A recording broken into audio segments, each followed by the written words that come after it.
Right. வரவு செலவு திட்டத்தோட வகைகள் நேற்று பார்த்தோமா? வருவாய் வரவு செலவு திட்டம்,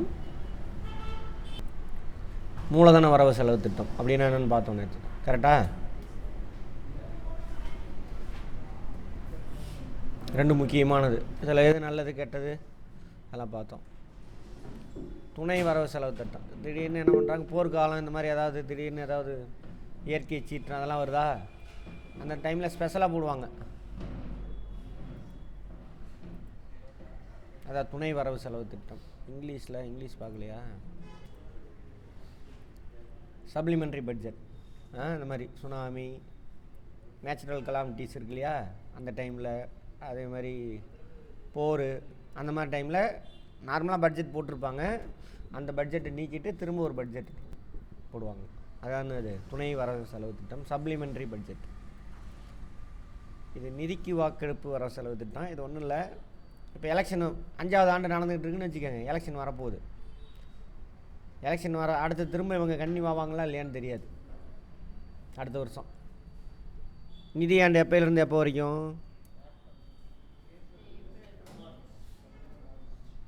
இந்த வருஷம் ஏப்ரல் 1லேருந்து மார்ச், அடுத்த வருஷத்துடைய மார்ச் 31. எலெக்ஷன் எப்போ வரும்னா ஏப்ரல் மேலே தான் எலெக்ஷன் நடக்கும். கரெக்டாக? இப்போது ஒரு கவர்மெண்ட் இருக்குது, பிஜேபி கவர்மெண்ட் இருக்குது. இவன் பட்ஜெட் போடுறான். பட் எலெக்ஷனில் இவன் ஜெயிப்பானா தோப்பானான்னு தெரியாது.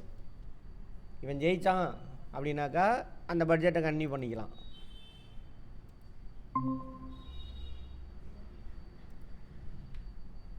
அப்போ ஜெயிப்பானா தோப்பானான்னு தெரியாது. அதனால் டெம்பரவரியாக ஒரு பட்ஜெட் போடுவாங்க. அடுத்த தடவை இவனே வந்தாலும் புது பட்ஜெட் போடலாம், அல்லது அதே கன்டினியூ பண்ணிக்கலாம். அல்லது வேறு வந்தால் காங்கிரஸ் ஆட்சி அமைக்குதுன்னு வச்சுக்கோங்க, அந்த பட்ஜெட்டை கை விட்டுருவாங்க. ஜூன் மாதம் போடுவாங்க. வருடத்தோட மத்தியில் நடக்கும். அந்த மாதிரியான பட்ஜெட்டுக்கு பேர் இந்த பட்ஜெட். இந்த பட்ஜெட் அதுக்கு பேர் தான் அந்த நிதிக்கு வாக்கெடுப்பு வர செலவு திட்டம். Vote on account. அந்த டெம்பரவரி அதுக்குன்னு நீ இப்போது டெம்பரவரியாக போட்டிருக்கோம். ஜூன் வரைக்கும் அடுத்த பட்ஜெட் போடுற வரைக்கும் என்ன இருக்கணும்? பணம் எடுக்கணும்ல. கவர்மெண்ட்டுடைய சொல்லியிருப்போம், பார்த்துருப்போம், பார்லிமெண்ட்டோட அப்ரூவல் இல்லாமல் ₹1 கூட கவர்மெண்ட்டு உள்ளேயும் போட முடியாது, வெளியிலையும் எடுக்க முடியாது. சரியா? அந்த டெம்பரவரி இந்த காலகட்டத்துக்காக நடத்துகிறது அந்த பட்ஜெட் தான் அது.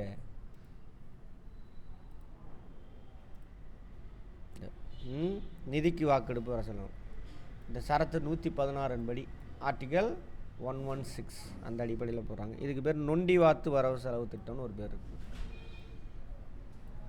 நொண்டி வாத்து. ஏன்னா அடுத்த கவர்மெண்ட் வருமா வராதான்னு தெரியாது, இருந்தாலும் அவன் ரெடி பண்ணுவான். அப்போ எப்போ வேணாலும் அந்த பட்ஜெட் என்ன பண்ணலாம், தூக்கி போட்டுருவாங்க. அடுத்து வேறு கட்சி வந்துச்சுனாக்கா ஆட்சிக்கு தூக்கி போட்டுருவாங்க. அதனால்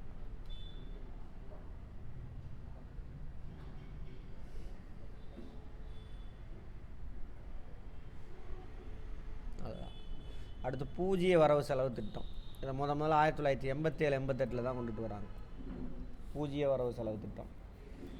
அதாவது இப்போது நார்மலாக அதுக்கு முன்னாடி எப்படி பண்ணிகிட்டு இருப்பாங்கன்னா, சென்ற ஆண்டு இப்போ விவசாயத்துக்கா, விவசாயம், இராணுவம், அந்த மாதிரி நிறைய துறை இருக்குது. விவசாயத்துக்கு ஒரு ₹1000 ஒதுக்குனாங்க, இராணுவத்துக்கு ₹2000 ஒதுக்குறாங்க.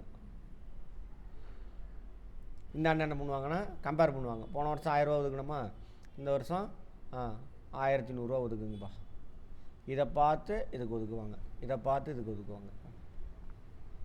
நார்மலாக பட்ஜெட். பட் இந்த பூஜ்ஜிய ஜீரோ பேஸ் பட்ஜெட் அப்படிங்கிறது போன வருஷம் என்ன பண்ணணும்னு கன்சிடரே பண்ண மாட்டாங்க. இந்த வருஷம் ஆக்சுவலாக விவசாயத்துக்கு எவ்வளோ தேவை அப்படின்னு கால்குலேட் பண்ணுவாங்க. போன வருஷம் எவ்வளோ ஒதுக்கணும்னு பார்க்க மாட்டான். இந்த வருஷம் எவ்வளோ தேவைன்னு ஆக்சுவலாக கால்குலேட் பண்ணுவான். ₹2000 தேவை அப்படின்னா இந்த வருஷம் ₹2000 ஒதுக்குவாங்க. இராணுவத்துக்கு ₹2000 தேவையில்லை, இந்த வருஷம் ₹1000 தான் தேவைன்னா 1500 தேவைன்னா 1500 தான் ஒதுக்குவாங்க. போன வருஷம் எவ்வளோ ஒதுக்கணும்னு கன்சிடர் பண்ணாமல் பட்ஜெட் ரெடி பண்ணுவாங்க. 87-88 தான் கொண்டு வராங்க. பாருங்கள், இதில் ஒவ்வொரு செலவினமும் புதிதாக கருதப்பட்டு ஒவ்வொரு ஆண்டும் மதிப்பீடு. போன வருஷம் என்ன பண்ணணுன்னு பார்க்க மாட்டோம், இந்த வருஷம் பழசை கன்சிடர் பண்ணாமல் இந்த வருஷம் ரெடி பண்ணுறது.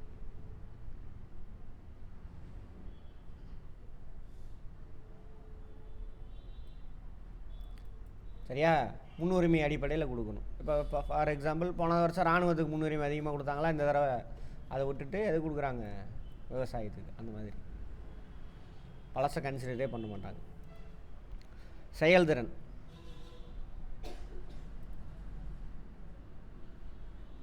ஜீரோ பேஸ் பட்ஜெட்டா, ஓட்டான் அக்கௌண்ட் ஜீரோ பேஸ் பட்ஜெட் முடிஞ்சு. அடுத்தது பர்ஃபார்மன்ஸ். இது முதல்ல யூஎஸில் தான் கொண்டுட்டு வராங்க 1949. அப்படின்னு என்ன சார்?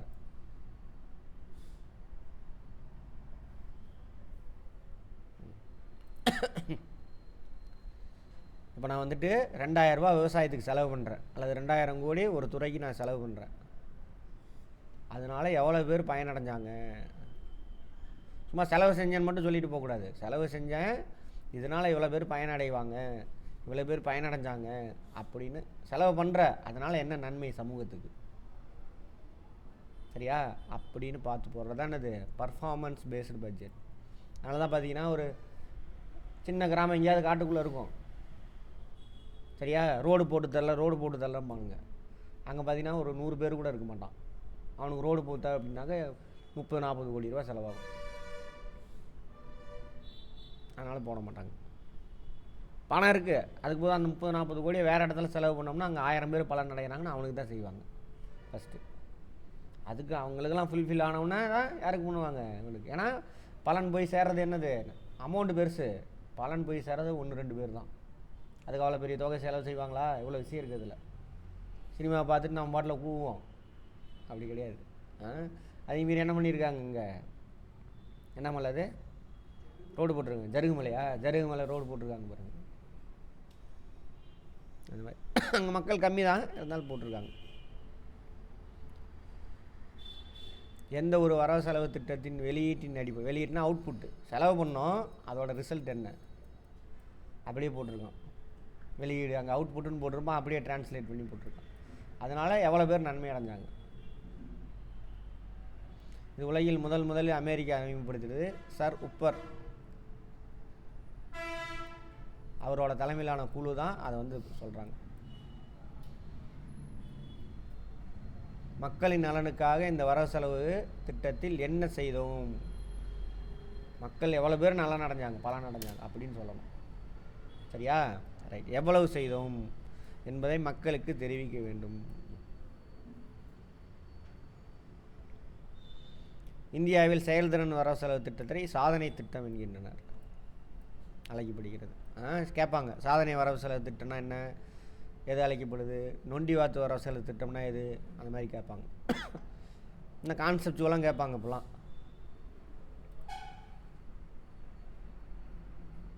அவுட்கம் பட்ஜெட்,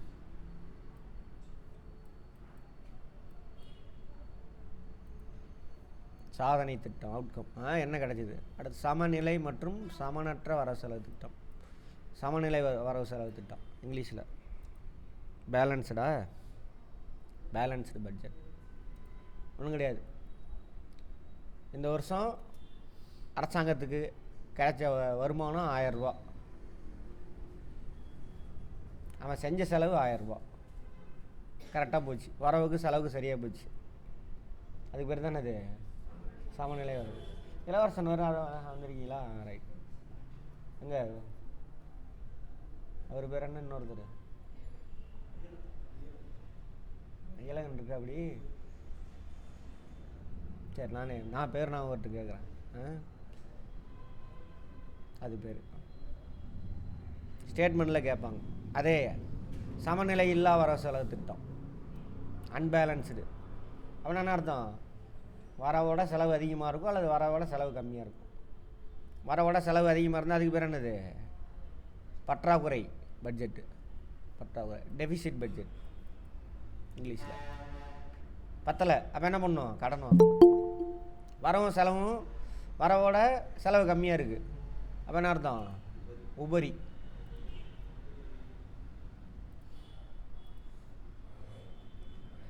உபரி வரவு செலவு திட்டம் 2011 தமிழ்நாடு கவர்மெண்ட் போட்டாங்க. 700 கோடி என்னமோ உபரி கட்டினாங்க. இந்த உபரி எடுத்து என்ன பண்ணலாம்? பழைய கடன் அடைக்கலாம். இந்த மாதம் உங்களுக்கு வரவோட செலவு கம்மியாக இருக்குது. அப்போ பணம் இருக்குமா எக்ஸஸா? அந்த பணத்தை என்ன பண்ணலாம்? கடன் அடைக்கலாம், இல்லை இன்வெஸ்ட்மெண்ட் பண்ணலாம், இது வேணாலும் பண்ணலாம். இதெல்லாம் நமக்கு தெரியல, மக்களுக்கு தெரியவே இல்லை என்ன பட்ஜெட் போட்டால் என்னன்ட்டு.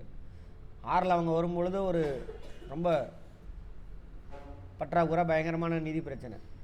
ஜிடிபியில் கம்பேர் பண்ணும் பொழுது 11ல் சர்ப்ளஸ் பட்ஜெட் போட்டு போனாங்க. சரியா? சரி.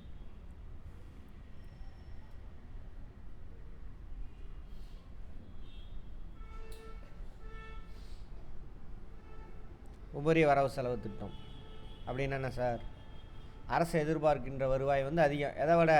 செலவை விட.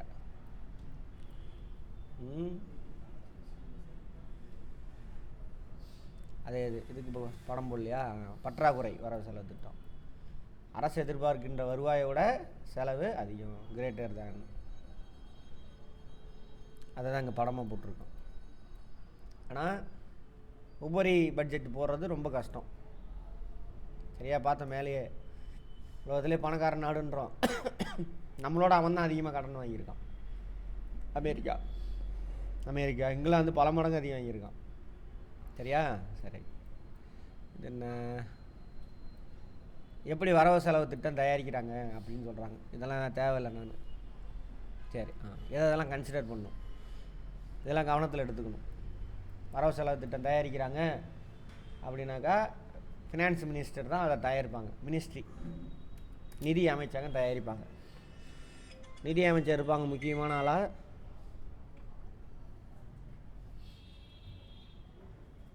ஐஏஎஸ் ஆஃபீஸர் இருப்பான், செக்ரட்டரி. முன்னாடி பார்த்துருப்போம், ஒவ்வொரு மினிஸ்ட்ரிலையும் மினிஸ்டர் இருப்பாங்க. அவங்களுக்கு கீழே ஹெட் வந்து செக்ரட்டரி இருப்பான். அதுக்கு கீழே அடிஷ்னல் அந்த செக்ரட்டரி இந்த செக்ரட்டரி ஏகப்பட்ட பேர் இருப்பாங்க. எல்லாம் ஐஏஎஸ் ஆஃபீஸர். அவனுக்குள்ள கடைநிலை ஊழியர் வரைக்கும் அக்கௌண்டன்ட்லேருந்து கிளர்க்லேருந்து எல்லோரும் இருப்பான். அவன்கிட்ட இருந்து டேட்டாவை கலெக்ட் பண்ணி ரெடி பண்ணணும். பேரியல் பொருளாதார கொள்கை இலக்குகளை திட்ட காலத்திற்குள் அடைதல். பிளான் போடுறாங்களே, பேரியல் பொருளாதார கொள்கை. பேரியல் பொருளாதாரம்னா என்னென்னு பார்த்தோம், ஒரு நாட்டோட பொருளாதாரம். இப்போ அவன் வீட்டுக்கு பிளான் பண்ணுற, இன்றைக்கி இந்த மாதம் இந்த வருஷம்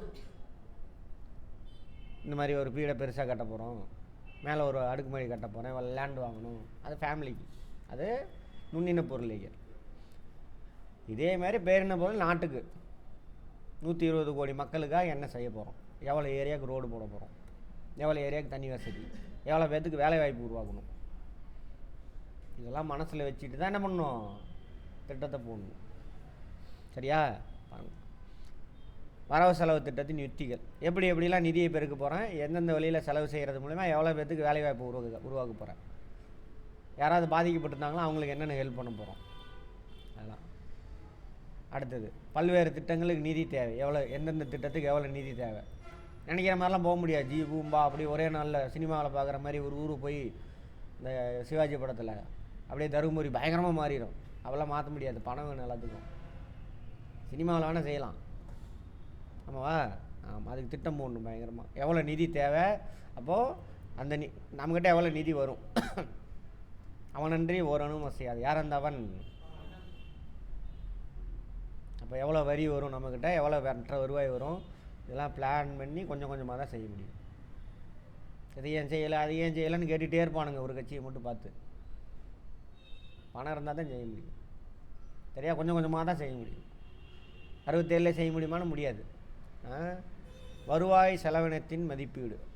வருவாய் செலவினம்னு பார்த்தோம்ல, நேற்று பார்த்தோம்ல, ரெவன்யூ எக்ஸ்பெண்டிச்சர் இங்கிலீஷில். நமக்கு இருக்கா? அதில் எதெல்லாம் வரும்? ஒன் டைம் எக்ஸ்பெண்டிச்சர், போனால் தான் ரிட்டர்ன் வராது. பாதுகாப்பு செலவு நேற்றே சொன்னோம்ல, டிஃபென்ஸ் ஏறது என்னது, கிணத்துல போட்ட கல் தான், ஒன்றும் வராது. அது மானியம், கடனுக்கான வட்டி செலுத்துதல், இதெல்லாம் கன்சிடர் பண்ணணும். இதெல்லாம் இது டேஞ்சர். சொன்னோன்னா நல்ல விஷயத்தை நம்ம அதே கேபிட்டல் எக்ஸ்பெண்டிச்சர் நல்லது, அது யோசிக்காமல் பண்ணலாம். சரியா? அது மூலதன செலவு. அது வருவாய் செலவு வந்து டேஞ்சர். அதை யோசித்து தான் எங்கே என்ன பண்ணணும். செஸ் மாதிரி தான். எல்லாமே கேம் மாதிரி தானே வச்சுக்கோங்களேன், வாழ்க்கையே கேம் தான். அதுமாதிரி கரெக்டாக அதே மாதிரி மூலதன செலவு மதிப்பீடு, எதுக்கு நம்ம இந்த ரயில்வே இன்ஃப்ராஸ்ட்ரக்சர் டெவலப்மெண்ட் அதுக்கெல்லாம் செலவு பண்ணணும். அப்போ தான் என்ன ஆகும், வேலை வாய்ப்பு உருவாகும், பொருளாதாரம் வளர்ச்சி அடையும். ரெண்டும் ரொம்ப ரொம்ப முக்கியம். செலவை கேர்ஃபுல்லாக பார்த்து பண்ணணும். அடுத்து வரி மற்றும் வரியற்ற வருவாயினுடைய மதிப்பீடு. எவ்வளோ வருவாய் வரும், எவ்வளோ செலவு மதிப்பிடுறோம், எவ்வளவு, இதெல்லாம் உட்காந்து பண்ணுவாங்க, ஒரு பெரிய விஷயமே இல்லை. சரியா? ஆமாம், அங்கே அல்வா கிண்டுவாங்க, பார்த்தீங்கன்னா தெரியும். எங்கே பார்லிமெண்ட்டில் பாருங்கள், பட்ஜெட் தயாரித்து யாரையுமே உள்ளே விட மாட்டாங்க, கடைசி அல்வாலாம் கிண்டுவாங்க. அங்கே நியூஸில் வரும் பாருங்கள். கடன்களின் திரும்ப செலுத்துதல், எவ்வளோ கடனை திருப்பத்தை கட்ட முடியும், முதலீட்டை குறைக்கிறதாமா, பொதுத்துறையின் முதலீட்டை குறைக்கிற, தனியார் மயமாக்கல், எல்பிஜி பாலிசி. எல்பிஜி பற்றி பார்க்கணும்ல, தனியாருக்கு பார்ப்போம், அதோட வரலாறு எல்லாத்தையும் பார்ப்போம். வருவாய் வரவுகளுக்கும் வருவாய் செலவுகளுக்கும் இடைவெளியின் மதிப்பீடு. வருவாய் வரவு வருவாய் செலவுனா என்ன அர்த்தம், அன்றாடம் நம்ம செலவு தான் வருவாய் செலவு. வருவாய் வரவு அன்றாடம் நமக்கு வருமானம். மாதம் மாதம் வாடகை கட்டுறது, வீடு எடுத்துக்கோங்க, வாடகை கட்டுறது, கரண்ட் பில் கட்டுறது, காய்கறி வாங்குறது, பலசர ஜாமான் வாங்குறது, அதெல்லாம் வருவாய் செலவு. நம்ம வாங்குகிற சம்பளம், வாடகை கிடக்க வந்தாது, இதெல்லாம் இது ரெண்டுக்குள்ள தொடர்பு. எனக்கு வருவாய் வரவு 10,000 வருது, அன்றாட செலவுக்கே மாதத்துக்கு 10,000 வருமானம் வருது மாதம். பட் நான் எனக்கு மாத செலவு, வாடகை கிடக்கு கொடுக்குறது, இதெல்லாம் மெடிசன் அது இதெல்லாம் அதெல்லாம் சேர்த்துனாவே எனக்கு 12,000 செலவாகுது. அப்போ என்னாச்சு, வருவாய் பற்றாக்குறை. வருவாய் பற்றாக்குறை. அப்போது அன்றாட செலவுக்கு நான் 2,000 கடன் வாங்கினேன்னா என்ன ஆகும், 10 மாதத்தில் 20,000 ஆட் ஆயிரும் கடன். அப்போ என்னால் கட்ட முடியாது. அப்புறம் நான் என்ன பண்ணணும், ஊரை விட்டு ஓடுறேன்னு, இல்லை சூசைட் பண்ணி. மஞ்சள் நோட்டீஸ் விட்டால் அது வாழ்கிறதே சும்மா தான் இருக்கலாம். சரியா? இன்சால்வன்ட் பர்சன், சால்வன்ட் பர்சன்.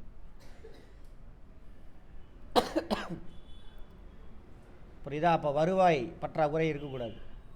அதே எனக்கு 10,000 செலவாகுது, 12,000 வருமானம் வருது. அப்போ என்ன பண்ணலாம், 2,000 நான் வருவாய் உபரி. வருவாய் உபரி, வருவாயில் மாதம் 2,000 எனக்கு வந்துகிட்டே இருக்குது. என்ன பண்ணலாம், அந்த 2,000 நான் அக்கௌண்ட்டில் போட்டே வரலாம். பல்காக ஒரு வருஷத்தில் 24,000 செய்கிறோம். அதை எடுத்து என்ன பண்ணலாம், அப்புறம் இன்வெஸ்ட்மெண்ட் பண்ணலாம், புதுசாக இடம் வாங்கலாம், பில்டிங் கட்டலாம். அப்போது அதான் சொல்கிறாங்க, வருவாய் பற்றாக்குறை இருக்கக்கூடாது. இந்த டைமில் யூஸ் பண்ணுவான் பட்ஜெட்டில்.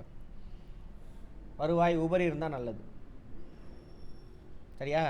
அப்போ வருவாய் இந்த இப்போ கூட யூஸ் பண்ணியிருப்பான், யாராவது எழுதி கொடுத்துருப்பானுங்க, யூஸ் பண்ணியிருப்பாங்க. வருவாய் செலவினத்துக்கே கடன் வாங்குறாங்க அரசாங்கம் அப்படின்னு சொல்லிட்டு. அவங்க சொல்லுவாங்க, இல்லை இல்லை கடனை வாங்கி கேபிட்டல் அதுக்கு போடலாம், வருவாய் செலவினத்துக்கு கடன் வாங்கக்கூடாது. வாங்கலாம், வாங்க முடியாத, அது எதுக்கு வாங்குறாங்க அதையும் பார்க்கணும். சரியா? பல தடவை சொல்லிட்டேன், நீங்கள் திரும்ப திரும்ப அங்கேயே போயிட்டுருக்கிறீங்க. 28%னாக்கா ஜிடிபியில் நேற்று கூட சொன்னேனே, உட்காந்து நீங்கள் ஏதோ யோசிச்சுட்டு இருந்தால் அப்புறம் என்னது, எத்தனை தடவை நான் சொல்கிறது. ஜிடிபியில் 28% வரைக்கும் நீ கடன் வாங்கிக்கலாம். அவன் எதுவும் சொல்லலை, என்ன கடன், வருவாய் கடனா மூலதன கடனா அதெல்லாம் சொல்லலை. நீ மொத்தமாக 28% வரைக்கும் உன்னோட ஜிடிபியில் நீ வாங்கிக்கலான்னு சொல்லிட்டாங்க. ஆனால் மாநில அரசாங்கம் எவ்வளோ தான் வாங்கியிருக்கு, வாங்கியிருக்குன்னு நேற்று தான் சொன்னேன். நீங்கள் எங்கேயோ போய் எங்கேயோ பிடிச்சிக்கிட்டீங்க. சரி, இப்போ அது கவனிங்க. அங்கே சொல்லலை வருவாய் பற்றாக்குறை, மொத்த பற்றாக்குறை அப்படின்லாம் எதுவுமே சொல்லலை. அந்த டைம்லாம் வருது, பின்னாடி வருது, பார்ப்போம். அடுத்து நிதி பற்றாக்குறை, முதன்மை பற்றாக்குறை, வருவாய் பற்றாக்குறை மதிப்பீடு. இது 3 என்னென்னு பார்ப்போம். ரைட், இதோட ஃப்ளோ. வரவு செலவு திட்டம் தயாரிக்கும் வழிமுறைகள்.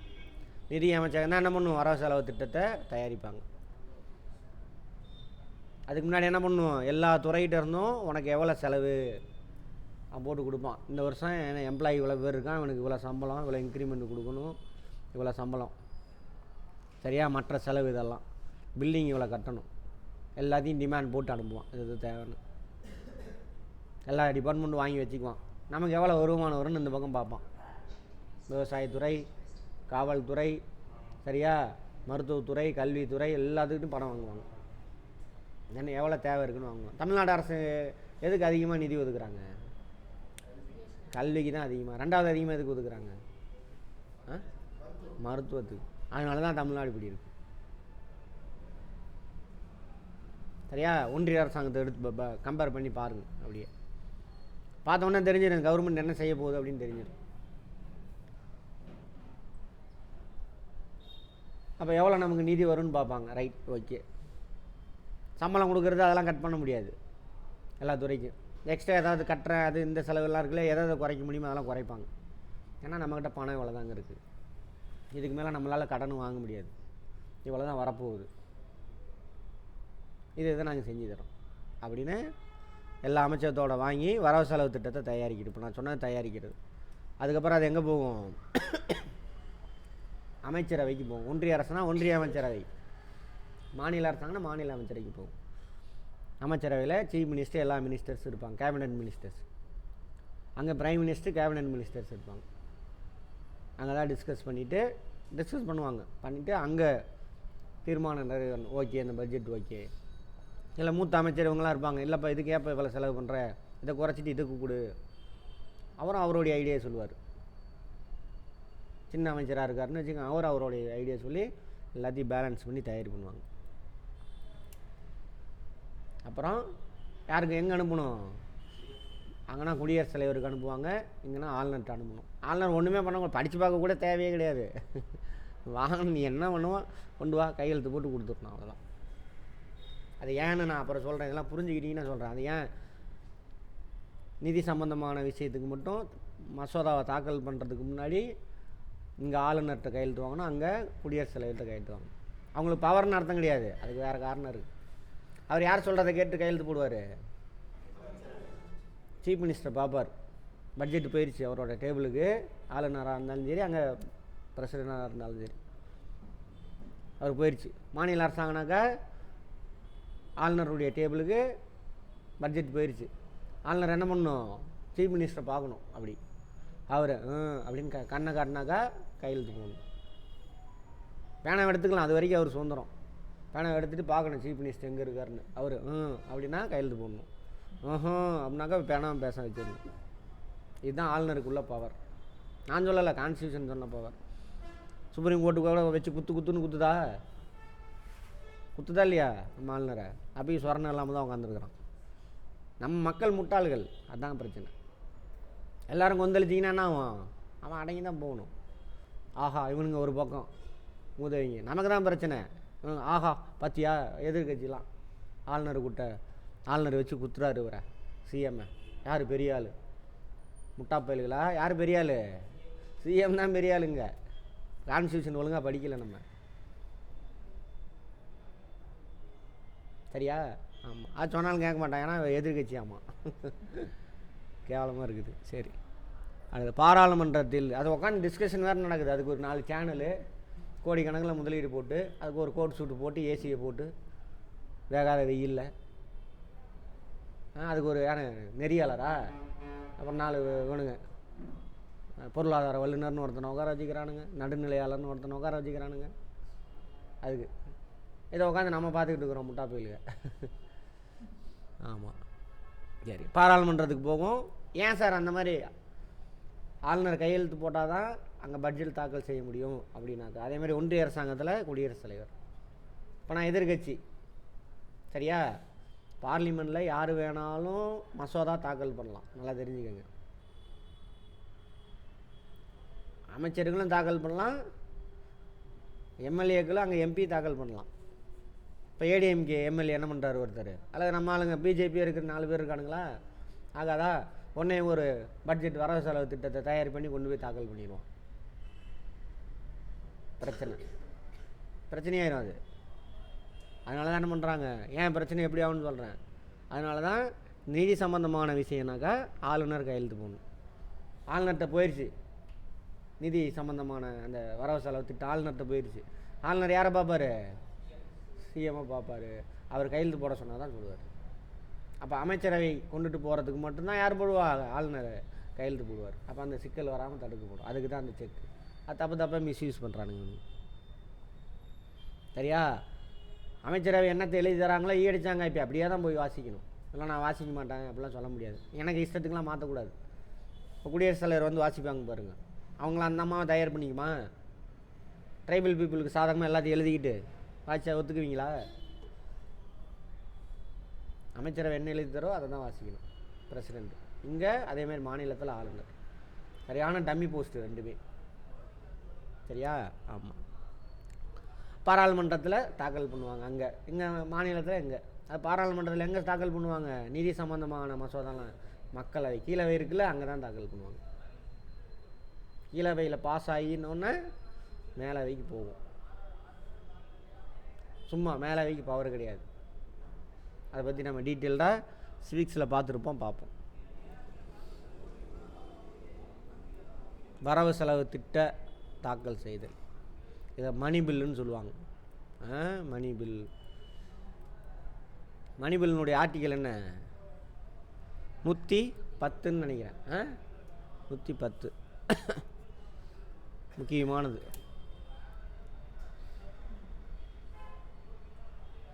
நடுவண் அரசின் அங்கத்தினராக நிதி அமைச்சர் தப்பு. சரியா? வரவு செலவு திட்டத்தை பார்லிமெண்ட்டில் கீழவையில், அதாவது மக்களவையில் தாக்கல் செய்கிறவர் யார் அப்படின்னாக்கா குடியரசுத் தலைவர். அதுதான் சரியான பதில். குடியரசுத் தலைவர் சார்பில் யார் வாசிப்பா? நிதியமைச்சர். இந்த ஸ்டேட்மெண்ட்டு தப்பு. ஓகேவா? 4 ஆப்ஷன் இருக்குது. அதில் ஒன்று குடியரசுத் தலைவர், இன்னொன்று நிதி அமைச்சர் இருந்தாக்கா குடியரசுத் தலைவர் தான் சூஸ் பண்ணணும். குடியரசுத் தலைவர் இல்லை அப்படின்னா தான் நீங்கள் நிதி அமைச்சரை சூஸ் பண்ணணும். ஆனால் உண்மை என்னது? குடியரசுத் தலைவர் தான் தாக்கல் செய்வார். அவர் சார்பில் யார் வாசிப்பா? நிதி அமைச்சர் வாசிப்பாங்க. அதேமாதிரி மாநிலத்தில் ஆளுநர் தாக்கல் செய்வாங்க. அது எந்த அவையில்? கீழவையில். ரைட். நிதி ஆண்டு துவங்கும் முதல் நாள்லாம் கிடையாது. பிப்ரவரி முதல் நாளா நிதியாண்டில்? துவங்கிறதுக்கு முன்னாடியே தாக்கல் பண்ணணும். அந்த அன்னைக்கு போய் தாக்கல் பண்ணால் 2 மாதம் டிஸ்கஷன் நடக்கும். 2 மாதம் 5 பைசா பணம் வெளியில் எடுக்க முடியாது. சரியா? ரைட். அதேமாதிரி மாநில அரசனுடைய நிதி அமைச்சர் அங்கே தாக்கல் பண்ணுவாங்க. பண மசோதா கீழ் சபையில் பார்த்துங்க. கீழ் சபை, கீழவை, லோயர் ஹவுஸ். சிவிக்ஸ் பார்க்காதவங்க பார்ப்போம். இப்படின்னா என்ன அப்படின்னு கேள்வி கேட்டுகிட்டே இருங்க. அப்போ அங்கே நம்ம பார்க்கும்பொழுது டக்குன்னு போய் உட்காந்துக்குவோம். மைய அரசில் எல்லா பண மசோதாக்களும் முதலில் மக்களவையிலும் அப்புறம் மாநிலங்களில் சட்டப்பேரவையில் தாக்கல் செய்யப்படும். மைய அரசில் மக்களவையில், மாநில அரசில் கீழவை. அதான்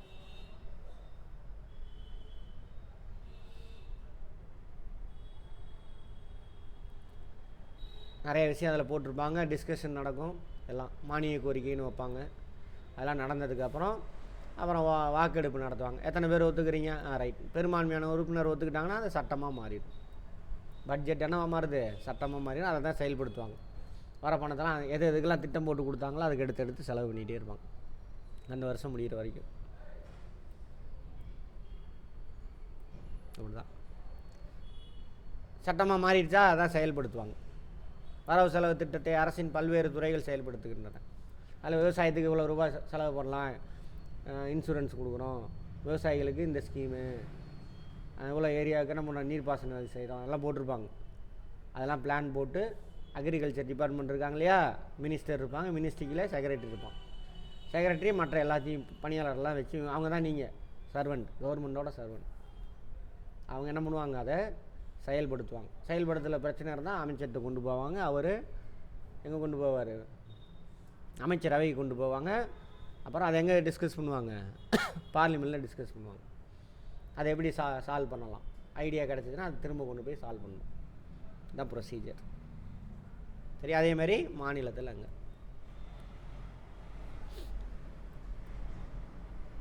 வரவு செலவு திட்டத்தில் பாராளுமன்றத்தின் கட்டுப்பாடுகள். நம்ம நிதி இருக்கு இல்லையா, அரசாங்கத்துக்கு போகக்கூடிய நிதி, அது 3 பேரில் அக்கௌண்ட்ஸ் மெயின்டைன் பண்ணுவாங்க. தொகுப்பு நிதி, கன்சாலிடேட்டட் ஃபண்ட் அப்படிம்பாங்க.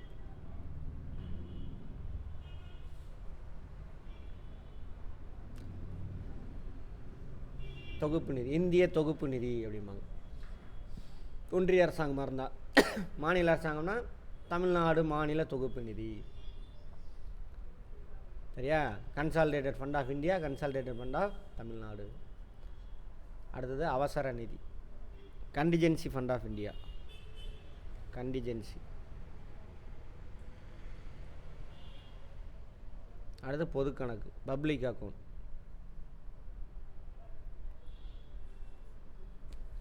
தொகுப்பு நிதினா என்ன சார்? அரசாங்கத்துக்கு போகக்கூடிய எல்லா பணமும் இந்த அக்கௌண்ட்டில் தான் பதிவு பண்ணுவாங்க. வருவாய், கடன் வாங்குறது எல்லாமே இதில் இருந்தால் எடுத்து செலவு பண்ணுவாங்க. எல்லா பணமும் அரசாங்கத்துக்கு வரக்கூடியது. அடுத்து அவசர நிதி, கண்டிஜென்சி ஃபண்டு. இதிலேருந்து ஒரு குறிப்பிட்ட அமௌண்ட்டை இதில் ஒதுக்கி வச்சுருவாங்க. இந்த தொகுப்பு நிதிக்கு ₹1 உள்ளே போகணுன்னாலும் அந்த தொகுப்பு நிதியிலேருந்து ₹1 நீங்கள் எடுக்கணுன்னாலும் பார்லிமெண்ட்டோட அப்ரூவல் வேணும். இப்போ பார்த்தோம்ல, கீழே வைக்க கொண்டு போய் டிஸ்கஸ் பண்ணி அவங்க அப்ரூவல் பண்ணுவாங்க. அப்புறம் மேலே வைக்க போவோம், அது அப்ரூவல் ஆகுதா இல்லையா, கீழே அப்ரூவல் பண்ணிட்டா போதும்.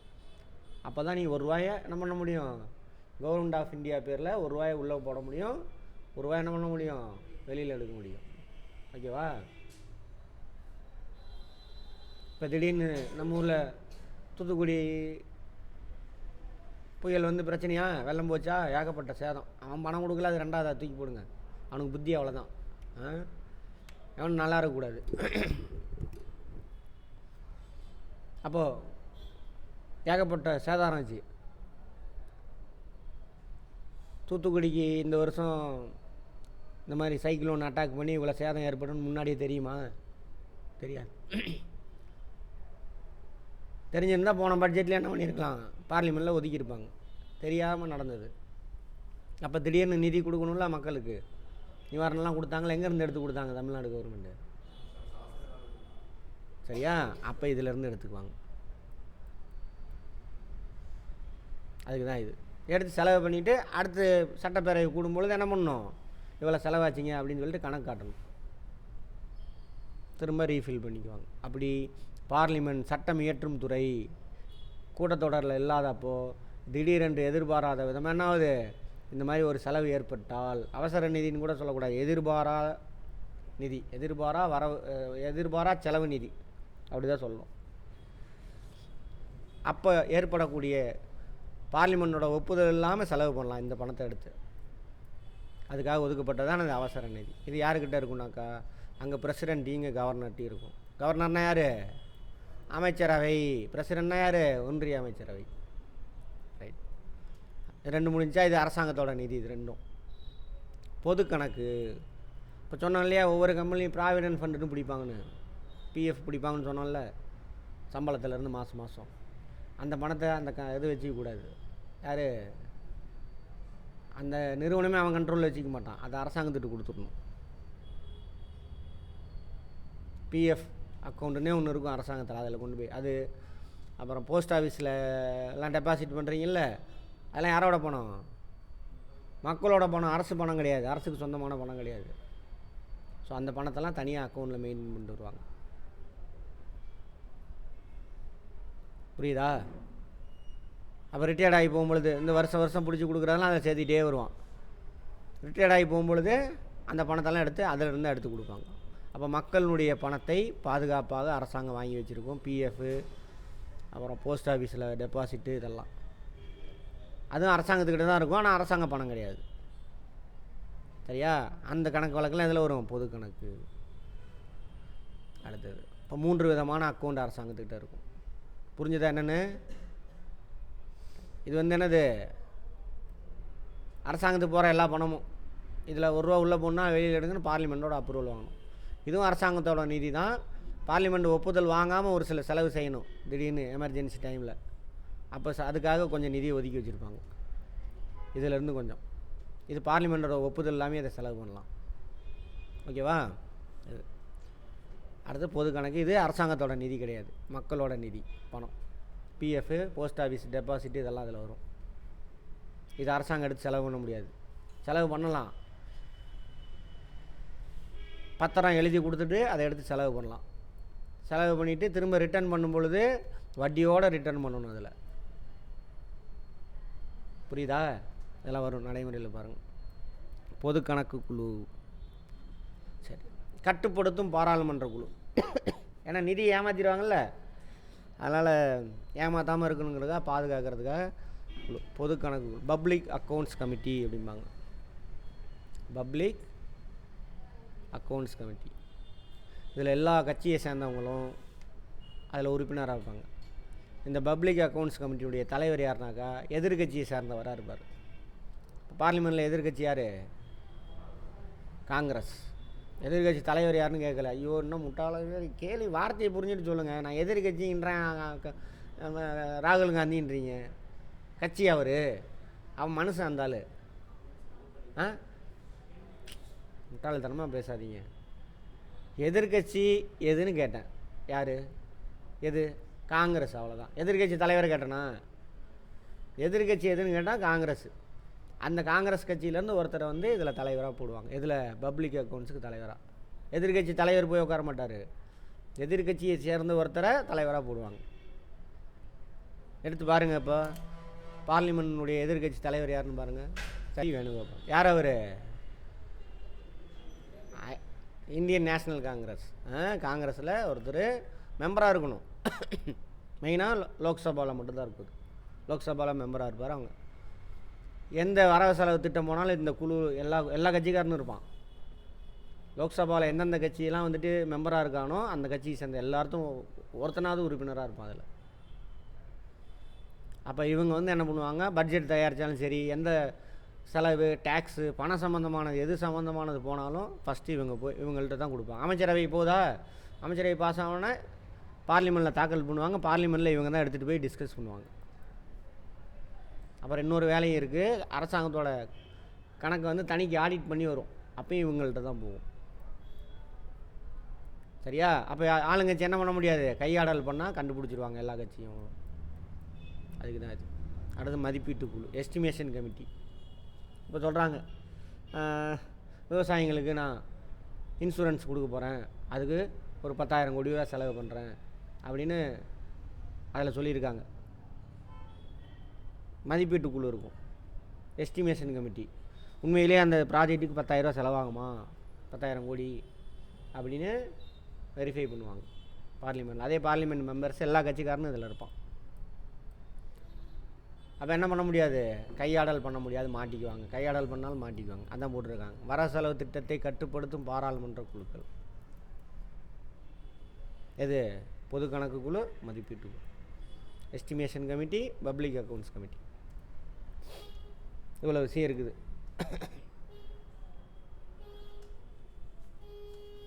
டெபிசிட் பட்ஜெட் அதெல்லாம் பார்த்தாச்சா? Consolidated fund of India, contingency fund of India, public accounts. Okay, public accounts committee, estimates committee.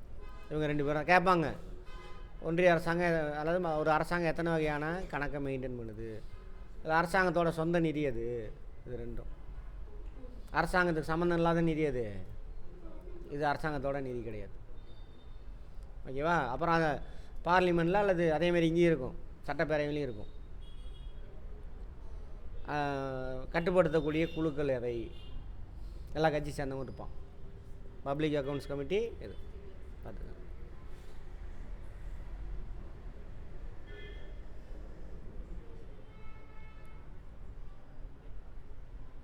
பற்றாக்குறை, டெபிசிட் பார்த்தோமா? பட்ஜெட் டெபிசிட்ஸ் மொத்தம் எத்தனை சார் இருக்குது? 1 2 3 4. கால்குலேஷன் தான். எதை கம்பேர் பண்ணுறது? பற்றாக்குறை.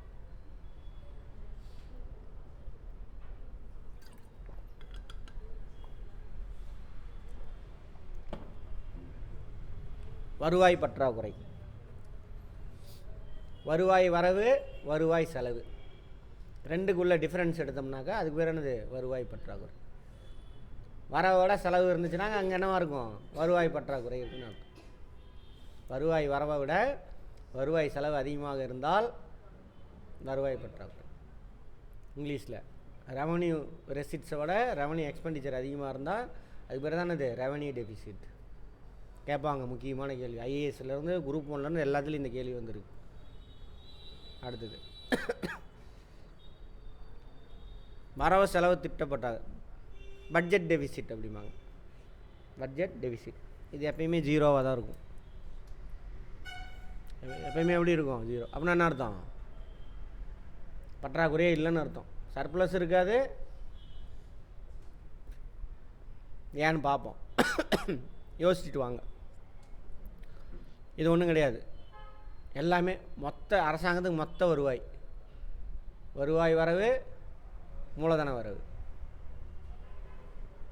சரியா? வருவாய் செலவு, மூலதன செலவு ரெண்டையும் பேலன்ஸ் பண்ணணும். அதுக்கு பேர் தானே இது வருவாய், வரவு செலவு திட்டப்பட்ட. இது எப்பயுமே 0 தான்.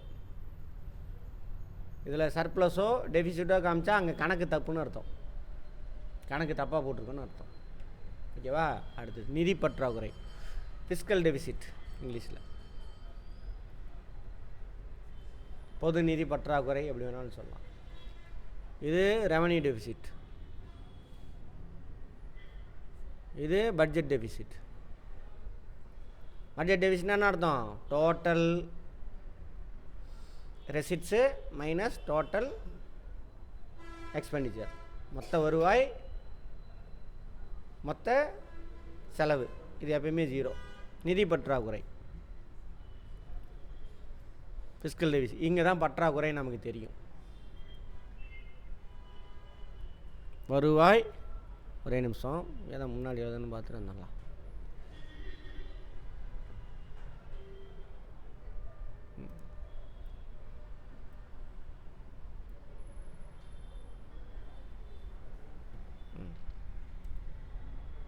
வருவாய்,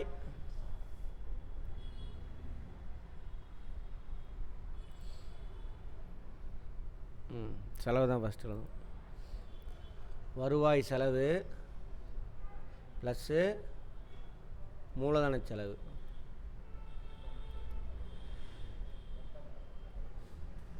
எடுத்துக்கணும் அப்படியே. இதுக்கு பேர் தானே அது மொத்த செலவு. ஓகேவா? மைனஸ் மைனஸ் வருவாய் வரவு ப்ளஸ்ஸு மூலதன வரவு.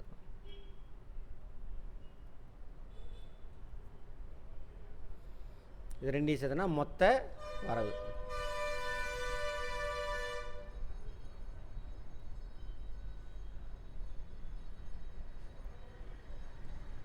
ஓகேவா? இது பார்த்தீங்க அப்படின்னா பட்ஜெட் டெபிசிட். பட்ஜெட் வரவு செலவு திட்ட பற்றாக்குறை, வரவு செலவு திட்ட பற்றாக்குறை, பட்ஜெட் டெபிசிட். ஓகேவா? அடுத்தது ஃபிஸ்கல் டெபிசிட். இதுதான் உண்மையான பற்றாக்குறை. ஃபிஸ்கல் நிதி பற்றாக்குறையாக என்ன போட்டிருக்கான் அதான் பார்க்கணும். நிதி பற்றாக்குறை நல்லா புரிஞ்சுக்கங்க, சின்ன விஷயம். ஃபிஸ்கல் டெபிசிட்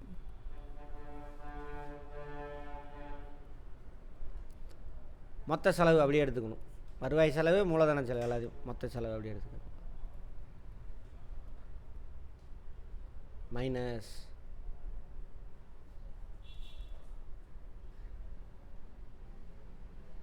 வருவாய் வரவு அப்படியே எடுத்துக்கணும். வருவாய் வரவு அப்படியே எடுத்துக்கணும். ப்ளஸ்ஸு மூலதன வரவு இருக்குல்ல, மூலதன வரவில் கடனற்ற மூலதன வரவு மட்டும் எடுத்துக்கணும். கடனை சேர்த்தக்கூடாது. என்ன எடுத்துக்கணும்? கடனல்லா நான் டெப்ட் கேபிட்டல் ரெசிட்ஸ், நான் டெட் கேபிட்டல், கடனற்ற மூலதன வரவு மட்டும் எடுத்துக்கணும். மூலதன வரவில் என்ன இருக்கும்? கடன் இருக்குமா, டிஸ்இன்வெஸ்ட்மெண்ட் இருக்குமா, அதில் கடனை மட்டும் விட்டுறணும். டிஸ்இன்வெஸ்ட்மெண்ட் நம்ம பணம், பிரச்சனை கிடையாது. சரியா? டிஸ்இன்வெஸ்ட்மெண்ட்டை எடுத்துக்கணும். எதை விட்டுறணும்? கடனை விட்டுறணும். கடனற்ற மூலதன வரவு. பற்றாக்குறைக்கு தானே கடன் வாங்குவோம். கடனை வாங்கி எதில் சேர்த்திட்டோம்? மூலதன வரவில் சேர்த்தியாச்சு. ஸோ பட்ஜெட் டெபிசிட் இருக்குல்ல, அதில் டெபிசிட்டே காட்டாது. எவ்வளோ பற்றாக்குறையோ கடன் வாங்கியாச்சு. ரெண்டு பேலன்ஸ் ஆகிட்டு 0. அதனால தான் சொன்னேன், எப்பயுமே பட்ஜெட் டெபிசிட் எவ்வளோவா இருக்கும்? 0வாக தான் இருக்கும். உண்மையான பற்றாக்குறை எவ்வளவு, எவ்வளோ கடன் வாங்கியிருக்கேன் அப்படிங்கிறத கண்டுபிடிக்கணும்னா ஃபிஸ்கல் டெபிசிட் போடணும். மொத்த செலவு அப்படியே எடுத்துக்கோங்க. வருவாய் செலவு, மூலதன செலவு. மொத்த வரவு இருக்குல்ல, அதை அப்படியே எடுக்கக்கூடாது. அதில் எதை மட்டும் எடுக்கணும்? வருவாய் வரவு அப்படியே எடுத்துக்கணும். ப்ளஸ்ஸு கடனற்ற மூலதன வரவு. அப்போ எவ்வளோ கடன் வாங்கியிருக்கோம்? கடன் எதுக்கு வாங்குவோம்? பற்றாக்குறை கடன் வாங்கிடும். அப்போது ஒரிஜினலாக நம்ம அரசாங்கம் எவ்வளோ கடன் வாங்கியிருக்கு அப்படின்னு கண்டுபிடிக்கணும்னா எதை எடுத்து பார்க்கணும்? ஃபிஸ்கல் டெபிசிட் தான் பார்க்கணும். நிதி பற்றாக்குறை கேட்பாங்க. நிதி பற்றாக்குறை உண்மையான அரசாங்கத்தோட கடன் வாங்கினதை தெரிஞ்சுக்கணுன்னாக்கா எதை பார்க்கணும் அப்படின்னு, எதை பார்க்கணும்? நிதி பற்றாக்குறை தான் எடுத்து பார்க்கணும். அடுத்தது முதன்மை பற்றாக்குறை, அதான போட்டிருக்கு. அடுத்தது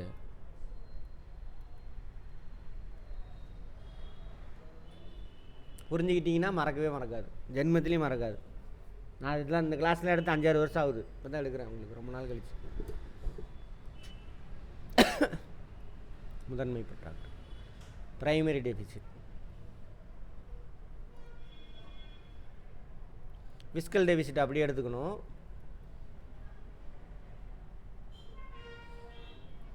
நிதி பற்றாக்குறை அப்படியே எடுத்துக்கோங்க.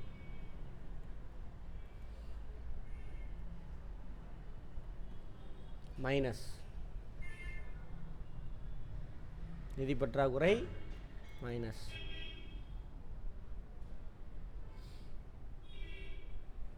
இந்த வருஷம் நம்ம எவ்வளோ வட்டி செலுத்தணும்? வட்டி செலுத்திட்டு போல முன்னாடி வாங்கின கடனுக்கெல்லாம் வட்டி செலுத்தியது, இன்ட்ரெஸ்ட் பெய்டு. கடன் போன வருஷம் வாங்கின கடனுக்கு வட்டி செலுத்தியிருக்கோம். ஓகேவா? நிதி பற்றாக்குறை இப்போ 1000 ரூபான்னு வச்சுக்கோ. வட்டி ஒரு 200 ரூபாய்க்கு போட்டிருக்கோம். அப்போ ஒரிஜினலாக நம்ம உருப்படியான காரியத்துக்கு கடன் வாங்கினது எவ்வளவு? 800 ரூபா. இதுதான் செலவுக்கு, ஒரிஜினல் செலவுக்காக நம்ம வாங்கின கடன். இதுக்கு பேர் என்னது? Primary deficit.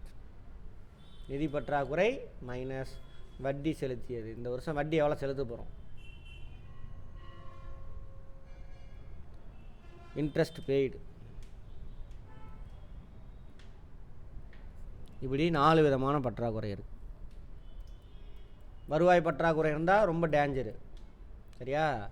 வரவு செலவு பற்றாக்குறை இருக்கவே இருக்காது, 0 தான் எப்பயுமே. அது சும்மா கால்குலேஷனுக்காக, கணக்கு ஒழுங்காக போட்டிருக்குமா இது மாதிரின்னு வச்சுக்கோங்க.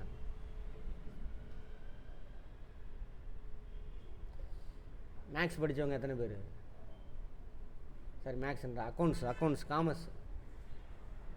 காமர்ஸா வேறு? அதையும் இதையும் ஏதாவது எதோட கம்பேர் பண்ணுங்க பார்ப்போம். ட்ரையல் பேலன்ஸ் இருக்கா? என்னது? இருப்பாய்வு பட்டியலா? ட்ரையல் பேலன்ஸ், இருப்பாய்வு பட்டியல் தமிழில். அது 2 பக்கம் எப்படி இருக்கணும்? ஒரே நம்பராக இருக்கணும். அது அந்த கதை தான் இது. 2 பக்கம் ஈக்குவலாக இல்லைன்னா என்ன அர்த்தம்? தப்பு பண்ணியிருக்கோன்னு அர்த்தம். போய் தேடணும் உள்ள. சேம் அதேமாதிரி பட்ஜெட்டில் ஏதாவது தப்பு நடந்திருக்கான்னு கண்டுபிடிக்கிறது தான் இது. எது? Budget deficit. 0 இல்லை அப்படின்னாக்கா 2 பக்கமும் ஒரே அளவாக இருக்குது. இந்த பக்கம் 1000னா இந்த பக்கம் 1000. செலவு 1000னா வரவு 1000.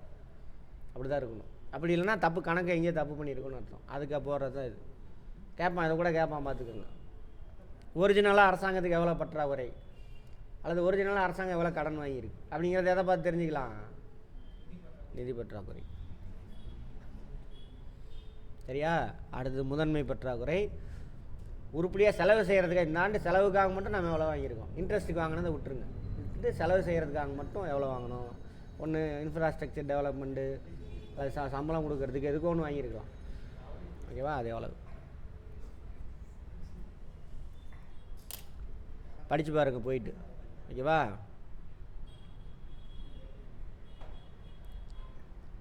வருவாய் பற்றாக்குறை, மொத்த வருவாய் செலவினம், மொத்த வருவாய் வரவுகள். ஃபஸ்ட்டு செலவை தான் எழுதணும். ஓகேவா? ப்ளஸில் வந்துச்சுனாக்கா பற்றாக்குறையாக இருக்குன்னு அர்த்தம் ரிசல்ட்டு. மைனஸில் வந்துச்சுனாக்கா சர்ப்ளஸாக இருக்குன்னு அர்த்தம். ஏன் சார்? மொத்த வருவாய் செலவினம் 100 ரூபா செலவாயிருக்கு, வருவாய் வரவேணும் 110. அப்போ எவ்வளவு? -10. +10 -10. பற்றாக்குறை தானே போட்டிருக்கு. அப்போ ப்ளஸில் இருந்தாக்கா பற்றாக்குறை, மைனஸில் இருந்தால் என்ன அர்த்தம்? சர்ப்ளஸ். கணக்கு தெரிஞ்சிருக்கணும். பேசிக் மேக்ஸு போய் கற்றுக்கங்க.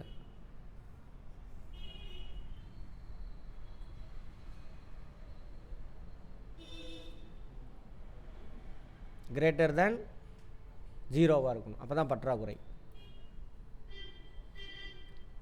மைனஸில் இருந்தால் என்ன அர்த்தம்? பற்றாக்குறை கிடையாது, சர்ப்ளஸ் இருக்குன்னு அர்த்தம். வரவு செலவு திட்ட பற்றாக்குறை, பட்ஜெட் டெபிசிட். வரவு செலவு திட்ட பற்றாக்குறை ஈக்குவல் டு மொத்த செலவு மொத்த வரவு. என்னவா இருக்கும்? Total expenditure minus total receipts. எப்படி இருக்கும்? எப்பவுமே 0. அதை போடாம விட்டானுங்க பாருங்க. அடுத்தது நிதி பற்றாக்குறை, ஃபிஸ்கல் டெபிசிட். வரவு செலவு திட்ட பற்றாக்குறை, நிதி பற்றாக்குறை.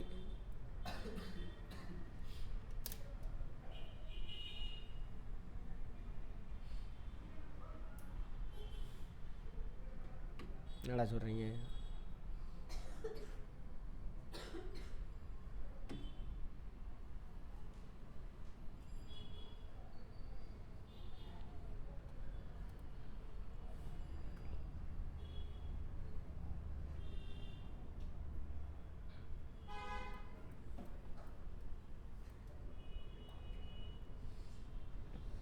பட்ஜெட் டெபிசிட் எப்பவுமே 0 தான் இருக்கும். தப்பு இது ஆக்சுவலாக. டோட்டல் எக்ஸன் டோட்டல் ரெவன்யூஸ். பட்ஜெட் டெபிசிட் எப்பயுமே 0 தான்.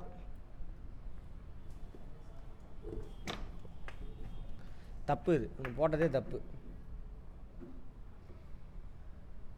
ஏன்னா நாங்கள் ப்ரூவ் பண்ணுறோம் பாருங்கள். இங்கே சொல்கிறான் டோட்டல், இந்த இடத்துல டோட்டல் ரெசிட்ஸுக்கு என்ன ஃபார்முலான்னு சொல்கிறான். இந்த இடத்துல தப்பு இது ஆக்சுவலாக.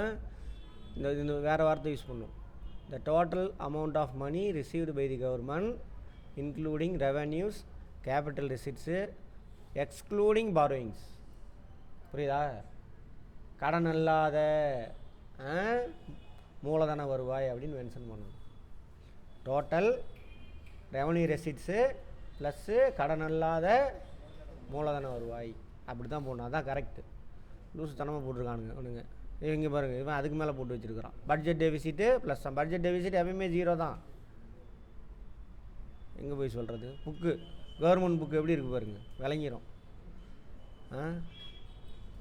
அடுத்து ப்ரைமரி டெபிசிட். யாராவது பேரண்ட் எக்கனாமிக்ஸ் இருக்காங்களா? இல்லை, தலை சுற்றுது. சரி, அதான் நான் சொன்னது தான் கரெக்டு. ஓகேவா? ஆமாம். முதன்மை பற்றாக்குறை.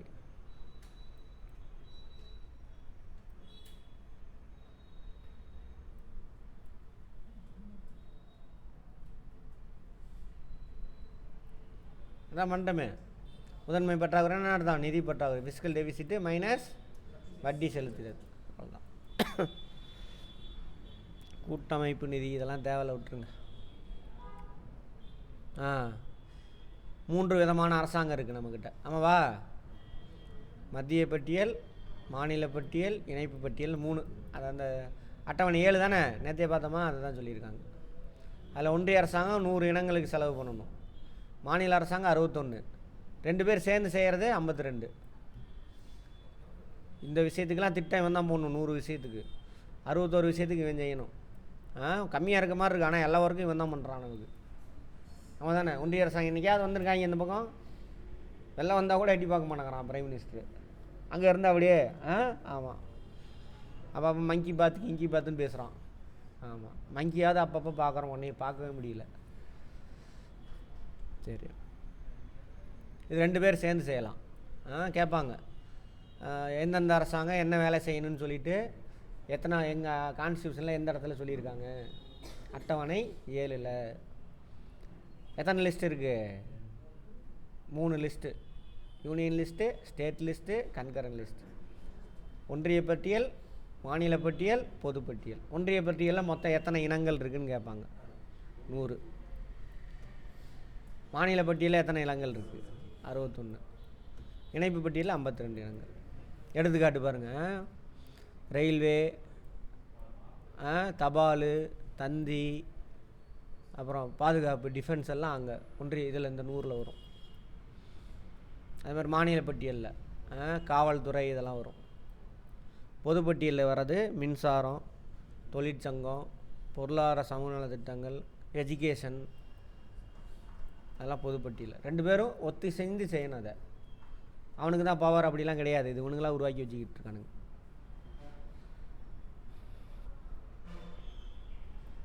அப்போ என்ன பண்ணுவோம், ஒரு சில விஷயங்களை 2 பேர் சேர்ந்து செய்வாங்க, ஒரு சில விஷயம் இவன் மட்டும் செய்வான், ஒரு சில விஷயத்த அவன் மட்டும் செய்வான்.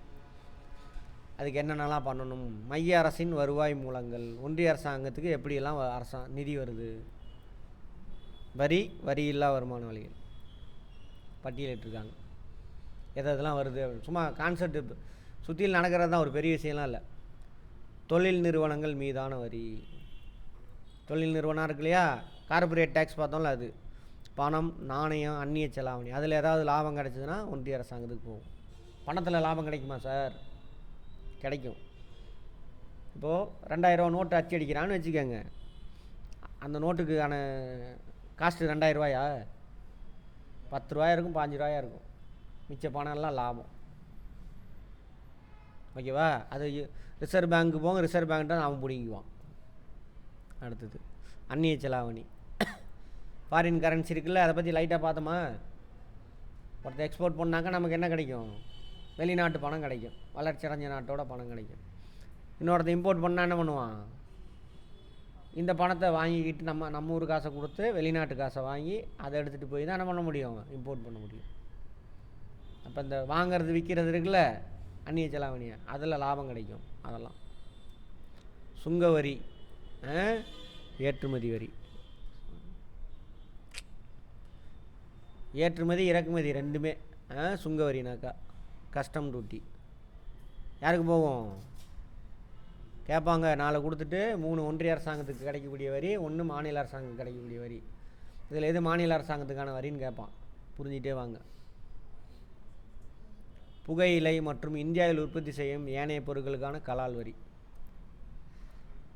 அதாவது போதைப்பொருள் வஸ்துக்கள் இருக்குல்ல, அதை சொல்கிறானுங்க. இங்கிலீஷில் பார்த்துட்டு வந்துடலாம். அப்போ சிகரெட்டுலாம் யார் வரி போடுவா?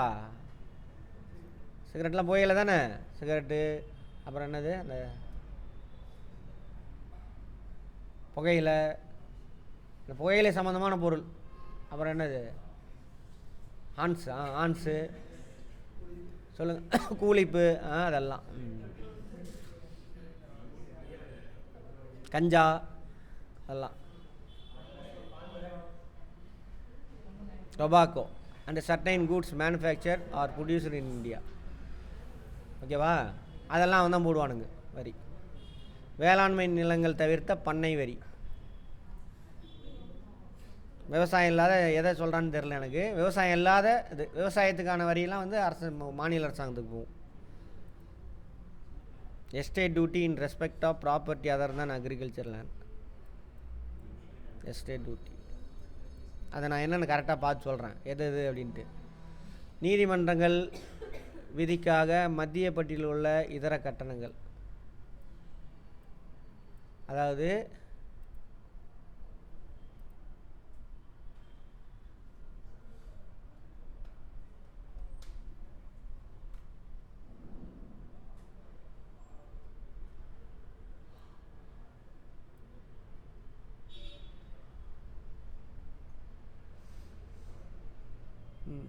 இப்போ யூனியன் லிஸ்ட்டில் இருக்கு இல்லையா, இந்த 100 விஷயம், அந்த 100 விஷயத்தில் ஏதோ ஒரு இதுக்காக நீங்கள் ஃபீஸ் கட்டுறீங்க, அந்த சர்வீஸ் என்ஜாய் பண்ணிட்டு ஃபீஸ் கட்டினீங்கன்னா அந்த ஃபீஸு. ஃபாரின் லோன்ஸ், வெளிநாட்டிலேருந்து வாங்கக்கூடிய கடன்கள் அரசாங்கத்துக்கு. வெளிநாட்டில் வாங்கலாமா? நேத்தானே பார்த்தோம். அதேமாதிரி வெளிநாட்டிலேருந்து ஒன்றிய அரசாங்கம் மட்டும்தான் கடன் வாங்க முடியும், மாநில அரசாங்கம் வாங்க முடியாது. அப்படியே வாங்கலாம், ஆனால் ஒன்றிய அரசாங்கத்தோட ஒப்புதலோடு மட்டும்தான் வாங்க முடியும். சரியா? இப்போது சென்னை மெட்ரோ இருக்கா, ஜப்பான் தான் ஹெல்ப் பண்ணிச்சு, அதுக்கு நிதி உதவி மாநில அரசாங்கம் தான் வாங்கி கட்டுனுச்சு. பட் அதுக்கு ஒப்புதல் கொடுத்தது யார்? ஒன்றிய அரசாங்கம். லாட்டரி சீட்டு இருக்குல்ல, அதுக்கு வரி அவங்க தான். தபால் துறை சேமிப்பு வங்கி, தபால் துறையில் சேமிப்பு, அந்த சேவிங் பேங்க் அக்கௌண்ட் இருக்குல்ல, இது பப்ளிக் அக்கௌண்ட்டுக்கு போகும். ரைட்.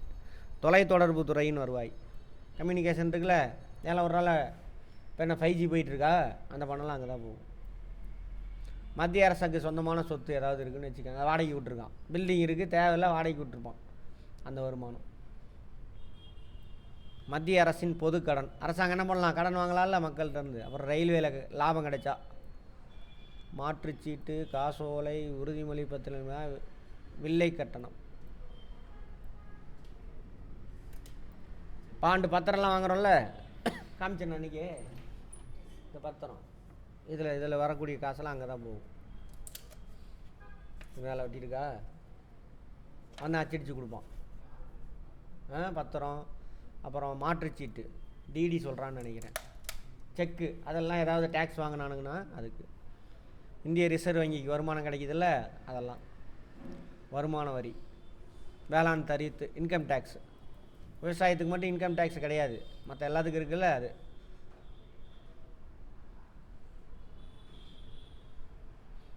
சொத்துக்கள் மீதான மூலதன மதிப்பில் விதிக்கப்படும் வரி, சொத்து மேலே டேக்ஸ் போடுவாங்க கவர்மெண்ட் அப்பப்போ.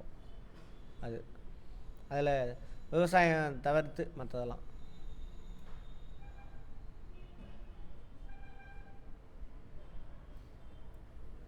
ஷேர் மார்க்கெட் இருக்குல்ல, அங்கே வரும், அங்கே வரி போடுவான். அது செய்தித்தாள் மீதான வரி, செய்தித்தாள் இருக்குல்ல, நியூஸ் பேப்பர் வாங்குகிறோம்ல, அதுக்கெல்லாம் டேக்ஸ் போடுவானுங்க. அதெல்லாம் ஒன்றிய அரசாங்கத்துக்கு. செய்தித்தாளை மீடியா கட்டுப்படுத்தலாம் யார், ஒன்றிய அரசாங்கம் தான். அதான் நிறைய பேர் சொல்லுவாங்க மீடியா வந்து அவங்க சப்போர்ட் பண்ணுறாங்கன்னு. அதான் கேட்பேன், டே மீடியா வந்து மாநில அரசாங்கமாக ஒன்றிய அரசாங்கம் தெரியாது, கிளம்பு. அது ஒன்றிய அரசாங்க கட்டுப்பாட்டில் இருக்குது. இவன் எப்படி அவனை போய் மிரட்ட முடியும்? புரியுதா? மாநில அரசாங்கம் கண்ட்ரோல் பண்ண முடியுமா? அவனை பண்ண முடியாது. அதேமாரி அந்த சினிமா கினிமா எல்லாம் வச்சுக்கோங்க. ரயில், கடல் வழி, ஆகாய மார்க்கமாக செல்லும் பயணிகள், சரக்குகள் மீதான வரி, எக்ஸ்போர்ட் இம்போர்ட் இருக்குல்ல, இதெல்லாம். இப்படி 20 வழியில் என்ன பண்ணிக்கலாம், நிதியை திரட்டிக்கலாம். அப்போ பிரேக் விடலாம். பார்க்கலாமா?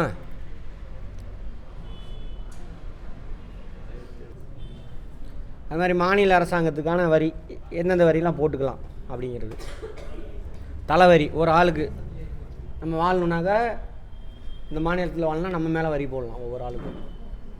ஆனால் இல்லை, இப்போதைக்கு வேளாண் நிலங்கள் மீதான வரி, விவசாய நிலம் இருக்கு இல்லையா, அது மாநில அரசாங்கத்துக்கு போகும். ஆனால் மாநில அரசாங்கம் அதை நீக்கிட்டாங்க இப்போது, தெரியுமா? அதாவது விவசாய நிலத்துக்கு வரி கட்டுறீங்க 2006-7 நீக்கிட்டாங்க. யார் பண்ணியிருப்பா?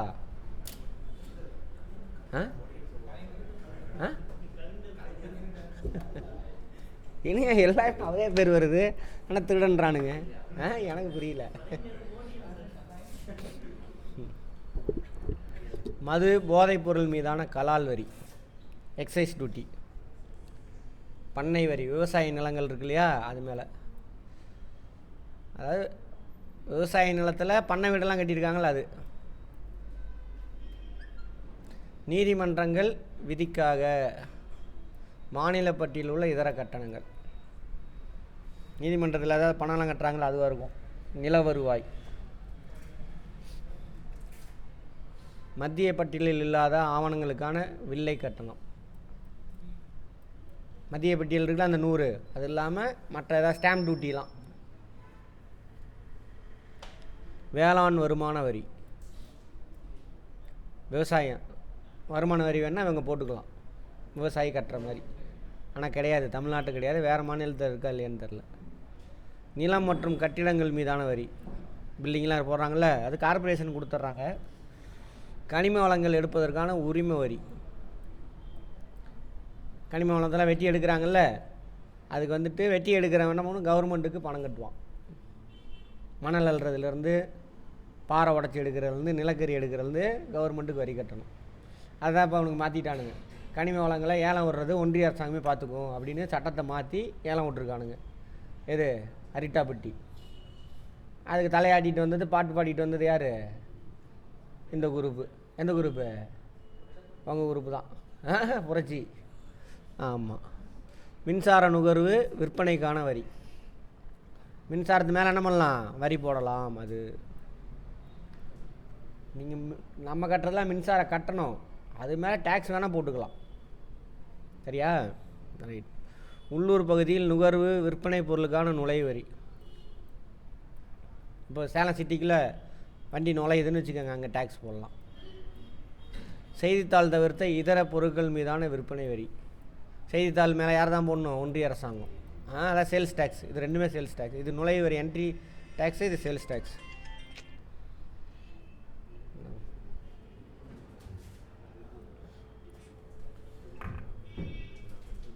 சாலை மற்றும் நீர்வழி மார்க்கமாக எடுத்து செல்லப்படும் பொருட்கள் மற்றும் பயணிகள் மீது வரி போடலாம்.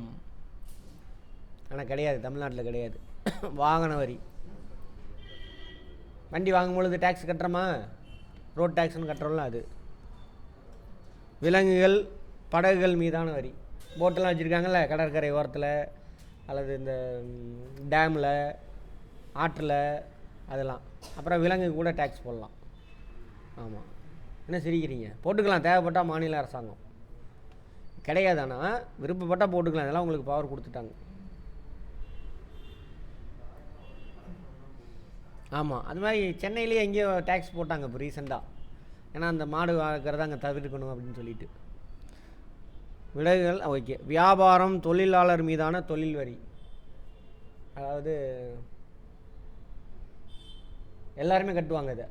இது பேர் என்ன? ப்ரொஃபஷன் டேக்ஸ் அப்படின்னு சொல்லுவாங்க. தொழில் வரி அப்படின்னு சொல்லுவாங்க.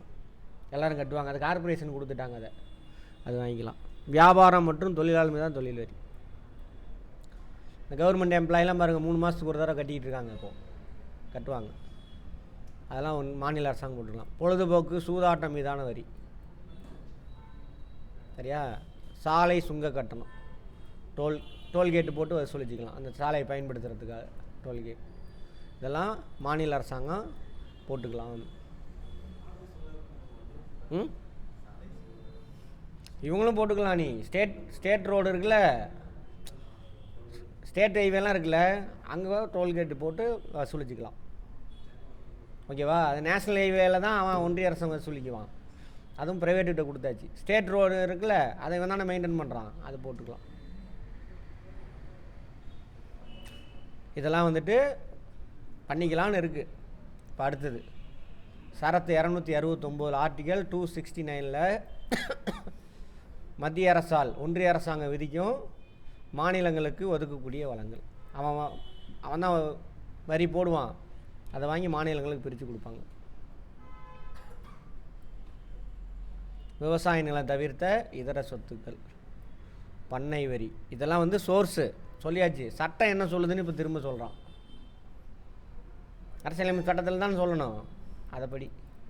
இதுதான் நமக்கு பாயிண்ட்டு. பண்ணை வரி. வேளாண்மை நிலம் தவிர்த்த பண்ணை வரி. ரயில்வே கட்டணங்கள், சரக்கு கட்டணங்கள், இது கான்ஸ்டியூஷன்லாம் சொல்லப்பட்டிருக்கு. பங்குச்சந்தை, செய்தித்தாள் மீதானது, ஒன்றிய அரசாங்கம் இதெல்லாமே.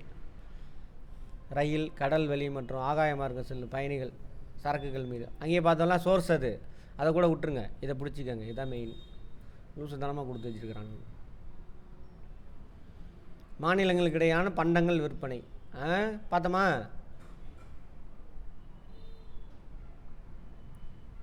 நம்ம தமிழ்நாட்டில் ப்ரொடக்ஷன் ஆகுது, கர்நாடகாக்காரன் வாங்குகிறான். அதுக்கு யார் போடுவா? ஒன்றிய அரசாங்கம் டேக்ஸ் போட்டு அதை வாங்கி கர்நாடகாவுக்கு கொடுத்துருவான். அவன் தானே வாங்குகிறான். அதனால்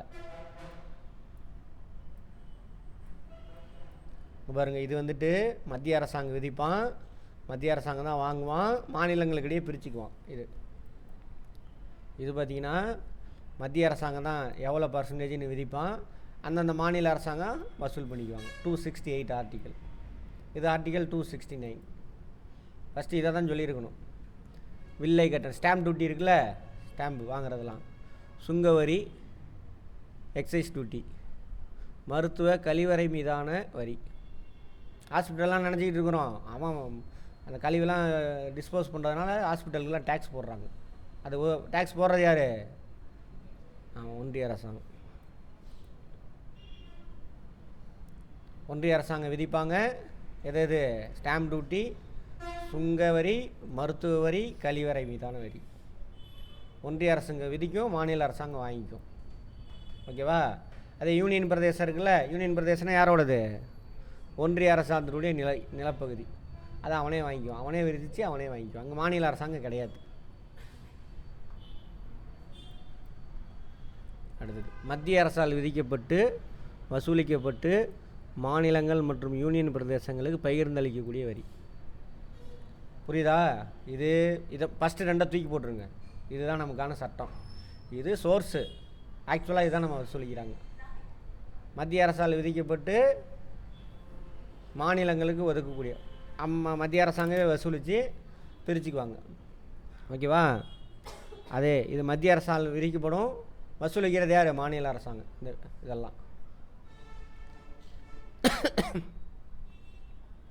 இதுவும் அதே மாதிரி மத்திய அரசால் விதிக்கப்பட்டு 2 பேர் பிரிச்சுக்கிறாங்க. ஆர்டிகல் 270 270 மற்றும் 272. வேளாண் வருவாய் தவிர இதர வருவாய். இந்திய அரசின் மத்திய பட்டியலில் உள்ள மத்திய கலால் வரி. கலால் வரின்னா என்னென்னு பார்த்தோம்? எக்ஸைஸ் டியூட்டி தானே? Excise duty. மருத்துவம் கழிவறை மீதான வரி தவிர்த்து. மருத்துவம் கழிவறை என்ன பண்ணுவான்? இவன் போடுவான், யார் வாங்கிக்குவா? State government வசூலிச்சிக்கும். இது வந்துட்டு யூனியன் கவர்மெண்ட்டு தான் விதிப்பான், அதை வாங்கி பிரித்து கொடுத்துருவான். வருமான வரி மாநகராட்சி வரியை உள்ளடக்கியது அல்ல. நிதிக்குழுவின் பரிந்துரையின் அடிப்படையில் வருமான வரி மத்திய மற்றும் மாநிலங்களிடையே பகிர்ந்தளிக்கப்படுகிறது. வருமான வரி இருக்குல்ல, யாருக்கு போகும்? வருமான வரி முழுவதும் ஒன்றிய அரசாங்கம். அவன் தான் விதிப்பான், அவன் தான் வாங்கிக்குவான். அவன் வாங்கி மாநிலங்கள்கிட்ட பகிர்ந்துக்குவாங்க. எது கொடுக்க மாட்டாங்க? உள்ளாட்சி அமைப்புகளுக்கு கொடுக்க மாட்டாங்க. இதெல்லாம் வேண்டாம், விட்டுருங்க. அதில் எப்படி கேள்வி கேட்பான்னு சொல்லிட்டேன். 4 வரியை கொடுத்துட்டு இந்த வரி யார் வாங்கிக்குவாங்க? 1 மாநில வரியாக இருக்கும், மற்ற 3 ஒன்றிய அரசாங்கமாக இருக்கும். யார் வாங்குறாங்க? அப்புறம் அந்த ஆர்டிகல் 3 ஆர்டிகல் 4 ஆர்டிகல் பார்த்தோம்ல, அது சரத்து. அதே அதான் கேள்வி. பார்த்துக்க.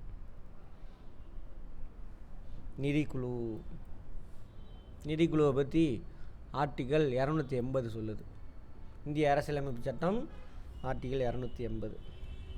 5 ஆண்டுக்கு ஒரு தடவை நியமனம் செய்வாங்க நிதிக்குழு. ஆர்டிகல் இது ஒரு கொஸ்டின் பார்த்துக்கோங்க. 250. 5 ஆண்டுக்கு ஒரு தடவை பொருளாதார வல்லுநர்கள், அதாவது எக்கனாமிஸ்ட் இருப்பாங்க. யாருன்னு பார்த்தோமா? சிவிக்ஸில் பார்த்தா எக்கனாமிஸ்ட் இருப்பாங்க. அந்த அட்மினிஸ்ட்ரேஷனில் பியூரோக்ராட்ஸாக இருந்திருப்பாங்க. ஐஏஎஸ் ஐபிஎஸ் அதில் ஒருத்தர் இருப்பான். அப்புறம் ஆடிட் டிபார்ட்மெண்ட், அக்கௌண்ட்ஸ் ஆடிட்டிங் இருக்குல்ல, அதிலேருந்து ஒருத்தர் இருப்பான். குறைஞ்சபட்சம் ஒவ்வொருத்தங்க இருக்கணும். அப்புறம் சட்டத்துறையிலேருந்து ஒருத்தர், நீதிபதி, அந்த மாதிரி குறைஞ்சபட்சம் ஒவ்வொருத்தங்க இருக்கணும். சரியா? அப்படி கொண்ட ஒரு குழு அமைப்பாங்க. அதுக்கு ஒரு தலைவர் இருப்பார். 5 ஆண்டுக்கு ஒரு முறை. இப்போ எத்தனாவது நிதிக்குழு இருக்குது? தமிழ்நாட்டு கூட வந்து பாராட்டிட்டு போனாங்களே, எத்தனாவது? 15வது நிதிக்குழுவா? எடுத்து பாருங்கள், நெட்டில் போடுங்க. தலைவர் யாருன்னு பாருங்கள்.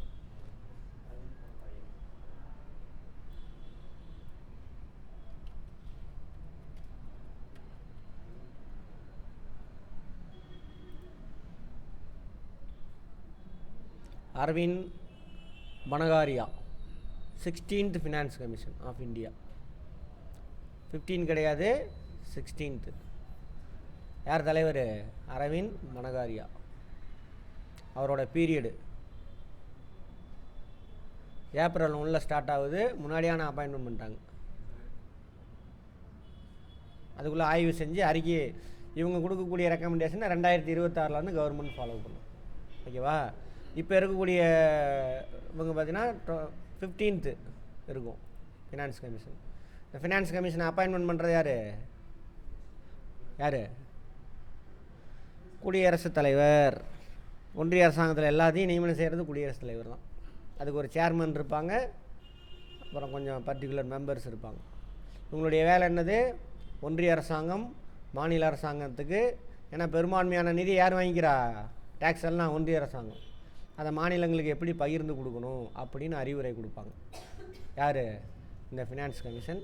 அதை ஃபாலோ பண்ணி தான் அந்தந்த மாநிலத்துக்கு பிரித்து கொடுப்பாங்க. அது சம்மந்தமாக தான் போன மாதமாக என்னமோ வந்தாங்க. வந்துட்டு அப்போ மாநில அரசாங்கம் நம்மளுடைய கோரிக்கையெல்லாம் வச்சாங்க. நாங்கள் வளர்ச்சி அடைஞ்சிட்டோங்கிறதுக்காக நீங்கள் எங்களுக்கு நிதியை கம்மி பண்ணுறீங்க, நாங்கள் சம்பாரித்து உங்களுக்கு கொடுக்குறோம், இன்னமும் எங்கள் மக்களும் கஷ்டத்தில் தான் இருக்காங்க, நிதி கொடுங்க, ஏன் சிரிக்கிறீங்க அப்படின்னு சொல்லி கேட்டிருப்பாங்க. 2 நாள் இருந்தாங்க. அப்புறம் அந்த சேர்மேனு சொன்னார், இந்த மாதிரி ஐடியாலாம் எங்களுக்கு இது வரைக்கும் யாருமே சொல்லலை, ரொம்ப யூஸ்ஃபுல்லாக. எல்லா மாநிலத்துக்கும் போவாங்க, எழுதிட்டு போயிருக்காங்க. ஓகேவா? ரைட். சிரிக்காதீங்க, போய் பாருங்கள். உங்களுக்கு உண்மையிலேயே உங்களுக்காக யார் ஒர்க் பண்ணுறான்னு தெரியும். அப்போ தான் சும்மா உட்காந்துக்கிட்டு அப்பா சொன்னார், ஆட்டுக்குட்டி சொன்னார், என் தலைவன், எங்கள் பாட்டி, பாட்டன், முப்பாட்டன், என் ஜாதிக்காரன் அப்படிலாம் பார்க்காதீங்க. முதல் இது மொத்தம் 15வது ஏகே சிங்கு. இப்போ எத்தனாவது போட்டிருக்காங்க? ஆமாம், 3 வருஷத்துக்கு முன்னாடியே அப்பாயின்மெண்ட் பண்ணிடுவாங்க. அப்போ தான் அவங்க என்ன பண்ணுவாங்க, எல்லாம் படித்து தெரிஞ்சுக்கணும் எல்லாத்தையும். அப்புறம் ரெக்கமெண்டேஷன் தயார் பண்ணி கொடுப்பாங்க. 20 அவரோட ரெக்கமெண்டேஷன் 20லேருந்து 25 ஃபாலோ பண்ணாங்க. அது மாதிரி 2023 அடுத்த குழு அப்பாயின்மெண்ட் பண்ணிட்டாங்க. 22-23 பணகாரியா 16வது நிதிக்குழு. அவருடைய காலம் எவ்வளவு? 2025லேருந்து 30 வரைக்கும். ஓகேவா? ரைட். முதல் திட்டக்குழு பார்த்துக்கோங்க, நியோக்கி, கேசி நியோக்கி. அவங்களுடைய காலம் 52லேருந்து 57. அதுக்கு முன்னாடி நியமனம் செஞ்சுருப்பாங்க. காலம் இது.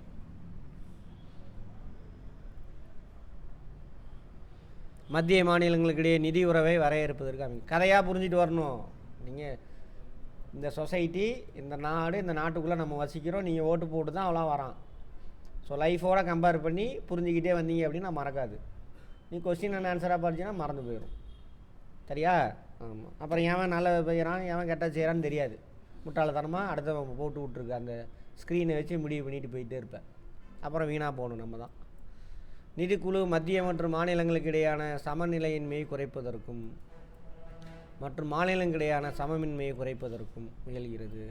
சமமின்மைனா ஏன்னாக்கா பாப்புலேஷன் வேரி ஆகுதா, அதே மாதிரி உழைப்பு, இது எல்லாமே. அப்போ ஒரு சிலருக்கு மட்டும் அதிகமான நிதி போகிற மாதிரி இருக்கும். பாலுங்கட்சி பிஜேபியா, அவன் என்ன பண்ணுவான், அவனுக்கு பிடிச்ச மாநிலத்துக்கு நிறைய நிதி கொடுக்குறது, பிடிக்காத மாநிலத்துக்கு கொடுக்குறதில்ல. நடந்துக்கிட்டு இருக்காப்போ இப்போ கூட பார்த்துருப்பாங்க. ஊபி, பீகார் இதுக்கெல்லாம் வந்துட்டு அவன் வந்ததோட 45-50% கொடுத்துருக்கான். நம்ம எல்லா மாநிலத்துக்கும் சேர்த்து வெறும் 17% கொடுத்துருக்கானுங்க. ஏன்னா இங்கே இன்னும் இல்லை, அவனுங்களோட ஆட்சி இல்லை. அதெல்லாம் குறைக்கிறதுக்கு முற்படுதுன்றான். 5 ஆண்டுகளுக்கு ஒரு முறை, 2 ஆண்டுகளுக்கு முன்பே அது அமைக்கப்படுகிறது. அது தற்காலிக அமைப்பு. 14ஆம் நிதிக்குழு 2013 அமைக்கப்பட்டது. 2015லேருந்து அதோட காலம் 20 வரைக்கும். 15வது நிதிக்குழு 2017 அமைக்கப்பட்டது. அதோட காலம் 20லேருந்து 25 வரைக்கும். இப்போ 16வது நிதிக்குழு அப்பாயின்மெண்ட் பண்ணியிருக்காங்க. அவங்க தான் வந்துட்டு போனாங்க தமிழ்நாட்டுக்கு. இந்திய நிதிக்குழுவின் பணிகள் ஷரத்து 283. நிதிக்குழுவினுடைய பணிகளை பற்றி சொல்லுது. நிதிக்குழுவை பற்றி அது எந்த ஆர்டிக்கல் சொல்லுச்சு? 80. இது வந்து 80 சப் கிளாஸ் 3. 280 நிதிக்குழு அப்பாயின்மெண்ட் பண்ணும் குடியரசுத் தலைவர் அப்படின்னு அதில் சொல்லியிருப்பாங்க. அவங்களுடைய பணிகளை பற்றி சப் கிளாஸ் 3ல் சொல்லியிருக்காங்க. 280 சப் கிளாஸ் 3.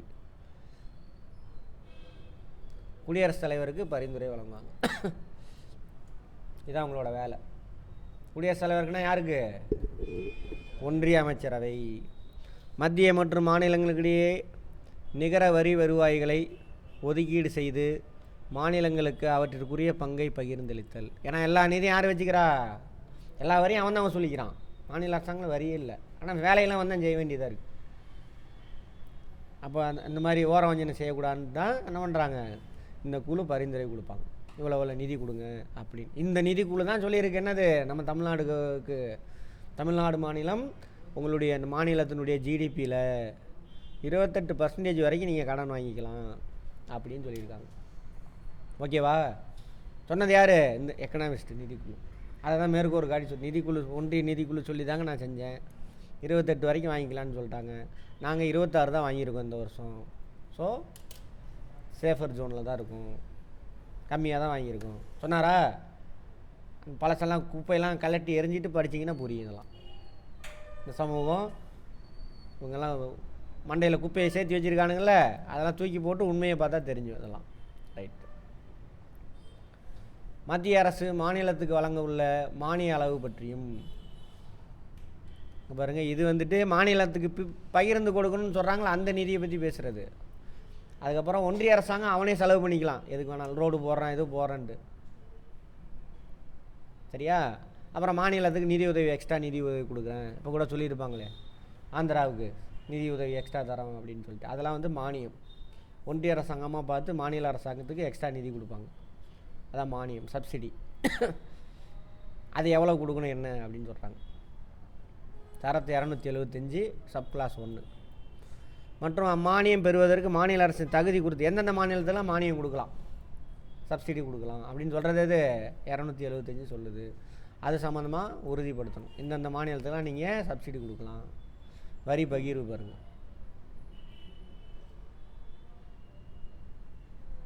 ஜிஎஸ்டி ஓகே, அதை விட்டுருங்க. அது போக மொத்தமாக பார்த்தோம்னாக்கா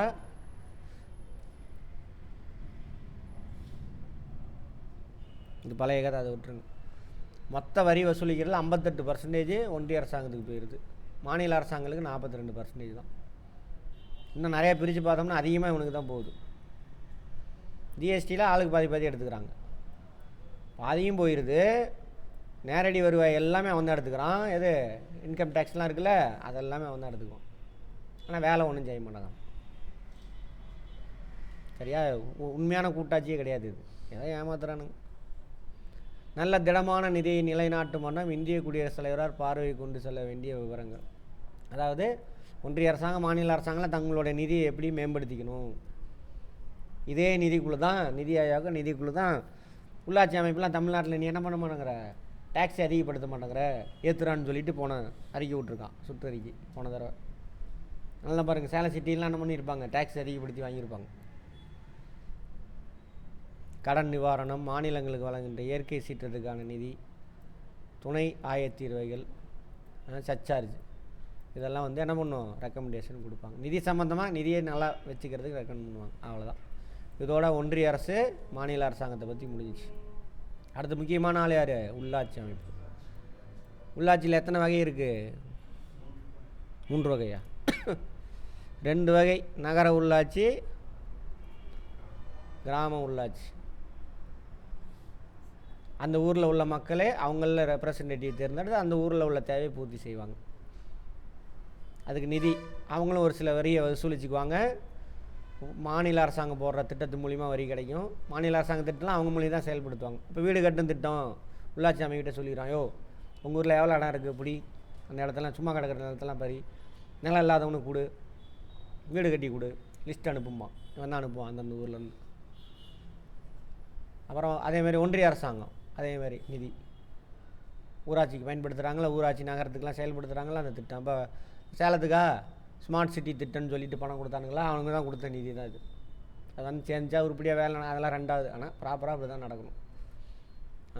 அப்போ உள்ள ஒன்றிய அரசாங்கத்திலேருந்து நிதி கிடைக்கும், மாநில அரசாங்கத்திலேருந்து நிதி கிடைக்கும், ப்ளஸ் அவன் வசூலிக்கக்கூடிய நிதி. அதை வச்சு என்ன பண்ணணும், அந்த ரோடு போடுறது, தண்ணி வசதி செய்கிறது, கரண்ட் வசதி செய்கிறது, ஸ்ட்ரீட் லைட்டு போடுறது, குப்பையெல்லாம் அள்ளுறது, இதெல்லாம் மெயின்.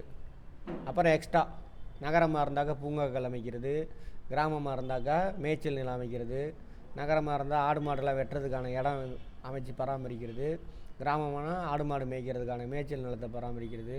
இங்கெல்லாம் நகரம்னா டிச்சி கிச்சி அமைச்சு சாக்கடை வசதி, கிராமம்னா நீர்ப்பாசன வசதி, இந்த மாதிரி அதெல்லாம் செய்யணும். சொல்லுங்கள். அதெல்லாம் முன்னாடியே சொல்லியாச்சு காமனாக. அப்புறம் இதை சொல்ல வந்து மறந்து, பூங்காக்கள் அமைக்கிறது நகரத்தில், இதெல்லாம் உள்ளாட்சி அமைப்பு செய்யணும். இதை பற்றி டீட்டெயில்டாக சிவிக்ஸில் ஒரு தடவை பார்ப்போம். அவங்களுக்கு நிதி எப்படி வருது, உள்ளாட்சி நிதி. கிராம ஊராட்சி, மாவட்ட வாரியங்கள், ஜில்லா அமைப்பு, இது வந்து கிராமப்புறத்துக்கு. இது ரெண்டும் நகர்ப்புறம். அதே கிராம ஊராட்சி இருக்கு இல்லையா, 3 அடுக்கில் இருக்கும். கிராம ஊராட்சி 3 அடுக்கில் இருக்கும். மாவட்ட ஊராட்சி குழு, ஒன்றிய ஊராட்சி குழு, யூனியன் அப்படின்னு சொல்லுவாங்க, ஒன்றியம், ஒன்றிய தலைவர்னு சொல்லுவாரா, ஒன்றிய ஊராட்சி குழு, கிராம ஊராட்சி. ஊராட்சி சின்ன கிராமமாக இருந்தால் 5-6 கிராமத்துக்கு ஒரு ஊராட்சி. கிராமத்துக்குள்ளே போனீங்கன்னா தெரியும் பாருங்கள், கண்ணங்குறிச்சி கிராம ஊராட்சி தங்களை அன்புடன் வரவேற்கிறது போட்டிருப்பானா. ஆமாம், அந்த ஏரியாவுக்கு அந்த மக்களுக்கு அந்த அடிப்படை வசதியெல்லாம் செஞ்சு கொடுக்கும். இது கிராமத்துக்கு 3 அடுக்கில் இருக்கும். நகரத்துக்கு அடுக்கெல்லாம் கிடையாது. ஒன்று நகராட்சி, இன்னொன்று மாநகராட்சி. கிராமத்தில் முதன்மையான தொழில் என்னவாக இருக்கும், முதல் நிலை தொழில். முதல் நிலை தொழில்னு சொல்லுங்கள். நரகத்தில் இரண்டாம் நிலை, மூன்றாம் நிலை அதிகமாக ஈடுபடுவாங்க. நரகம் தானே, நரக வாழ்க்கை தான் வாழ்ந்துக்கிட்டு இருக்கோம். கிராமத்து வாழ்க்கையே வேறு. சரி, அதில் சின்ன நகரமாக இருந்தால் நகராட்சி, பெரிய நகரமானா மாநகராட்சி. மானானா இருந்தால் பெருசு. ஆமாம், அவ்வளோதான். மாமா அவனா மெட்ரோபாலிட்டன்.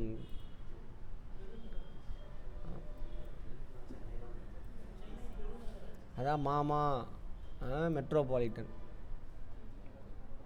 கிராமம் ஊராட்சி.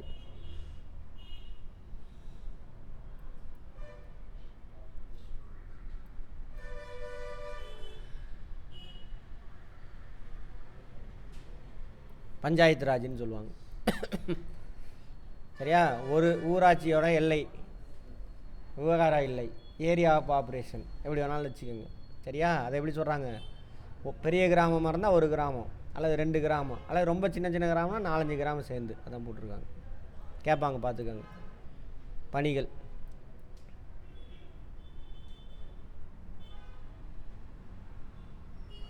எல்லாமே உள்ளடக்கியிருக்கும். குடிமை பணி, பொருளாதாரம், இந்த மாதிரி நிறைய வேலை. ரேஷன் கடையிலேருந்து எல்லாமே அவங்க கண்ட்ரோலுக்கு வரும் சொல்கிறாங்க. சாலை போடுறது, ஸ்கூலு, ஊராட்சி ஒன்றிய துவக்கப்பள்ளின்னு வருதா? அப்படின்னா ஊராட்சி ஒன்றிய நிதி இருக்கும். ஊராட்சி ஒன்றியம்னா இது சொன்னாலே 3 அடுக்கில் 2வது இதான் ஊராட்சி ஒன்றியம். இவங்களுக்கு வேறு நிதியில் வச்சு தான் அங்கே சம்பளம் கொடுப்பாங்க. ஓகேவா? அதே மாதிரி சேலம் சிட்டியில் நகராட்சி பள்ளின்னு இருக்கும், மாநகராட்சி பள்ளி இருக்கா? மாநகராட்சி பெண்கள் அதுக்கு நிதி எங்கேருந்து போகும்? மாநகராட்சியிலேருந்து போகும். அவங்களுக்கு வர நிதியை தான் அங்கே கொடுப்பாங்க. இதெல்லாம் கிராம சுகாதார நிலையங்கள். சுகாதாரம் ஹாஸ்பிட்டல் கிராமத்தில், அதெல்லாம் அவங்க தான் மெயின்டைன் பண்ணணும். பில்டிங் கட்டுறதுலேருந்து எல்லாம். அடுத்தது குடிநீர் மற்றும் வேளாண்மைக்கு நீர் வளங்கள். எங்கள் கிராமம் தானே இது. ஆமாம், தண்ணி வசதி செய்யணும், வேளாண்மைக்கு நீர்ப்பாசனம் வழங்குதல், பண்ணை பராமரிப்பு, சந்தை, மார்க்கெட்லாம் இருக்குல்ல, அதெல்லாம் அவங்க கண்ட்ரோலில் தான் வருவாங்க. சேமிப்பு கிடங்கு தேவைப்பட்டால் அந்த ஊராட்சி என்ன பண்ணலாம்? அவங்க ஊர் விவசாயிகளுக்கு சேமிப்பு கிடங்கு கட்டி கொடுக்கலாம். இவ்வளோ வசதி இருக்குது. அதுக்கு முதல்ல அந்த தலைவர் இதெல்லாம் தெரிஞ்சிருக்கணும். எத்தனை பேருக்கு தெரியும்? அங்கே போகிறதே எதுக்கு போகிறான்? போனாக்கா சம்பாதிக்கலாம்டா, அதுக்கு தான் போகிறானுங்க. இது தேவை இருக்குது எங்கள் ஊருக்கு, இந்த நிதி வேணும்னு மேலே என்ன பண்ணணும்? மாநில அரசாங்கத்துக்கு அப்ளை பண்ணணும், நான் வாங்கி கொடுப்பான். கிராம ஊராட்சிகளின் வருவாய் ஆதாரம். சரி, இதெல்லாம் செய்யணும். கிராமத்தில் வருவாய் ஆதாரம். அந்த ஊரில் இப்போ கூட தெரியும், சேலம் சிட்டிக்குள்ளே என்னாச்சு? சொத்து வரி செலுத்துங்கயா, பணம் இல்லைன்னு கூவிகிட்டே திடீரானுங்க கார்பரேஷன் வண்டி. நம்ம தானே டிச்சு கட்டினா எல்லாம் கட்டினா என்ன பண்ணணும்? வரி கட்டினா தான் கட்ட முடியும். அது எத்தனை ஆயிரம் கோடி இருக்குதாம், 600 கோடி 700 கோடி டேக்ஸ் கலெக்ட் ஆகாமல் இருக்காங்க. பொது சொத்து வரி, நில மீதான வரி, தொழில் வரி. இந்த பார்த்தோம்ல, தொழில் செய்கிறவங்களுக்குலாம் வரி போடலான்னு மாநில அரசாங்கம் வாங்கிக்குவாங்க, இவங்களும் வாங்கலாம். விலங்குகள் வாகனங்கள் மீதான வரி இவங்களும் போட்டுக்கலாம். மாநில அரசாங்கம் இவங்கள்ட்ட கொடுத்துட்டாங்க. இந்த மாதிரி எக்ஸ்ட்ரா பிட்டிங்லாம் போட்டுக்கலாம். பிறப்பு இறப்பு மீதான வரி, உழைப்பாளர் மீதான வரி வாங்கிக்கலாம். இது மாநில அரசாங்கம் பார்த்து உங்களுக்கு பிரித்து கொடுத்துருவாங்க. ஓகேவா? மாநில அரசாங்கம் சொன்னால் தான் அந்த வரியும் வாங்கிக்கலாம், எல்லாம் வாங்க முடியாது. மாவட்ட வாரியங்கள் அல்லது ஜில்லா அமைப்பு, இந்த அடுக்கு இது மாவட்ட ஊராட்சி. அவனுக்கு என்ன வருமானம்? இதெல்லாம் வந்துட்டு ஊராட்சி ஒன்றியம். மதுரை மாவட்டம் இருக்கா? மதுரை மாவட்டத்திலேயே ஊராட்சி ஒன்றியம் 1 2 3 4 5 6 7 ஊராட்சி ஒன்றியம் சேர்ந்தது தான் என்னது? மதுரை மாவட்ட ஊராட்சி குழு. அனைத்து கிராம பகுதியிலும் உள்ளடக்கிய மாவட்ட வாரியங்கள், ஜில்லா அமைப்புகள் மாவட்ட அளவில் தோற்றுவிக்கப்படும். எல்லா மாவட்டத்துக்கும் ஒவ்வொன்றும் இருக்கும். இதோட வரம்பு எல்லை வந்துட்டு ரெவன்யூ டிஸ்ட்ரிக்ட் அப்படிம்பாங்க. வருவாய் மாவட்டம். பணிகள்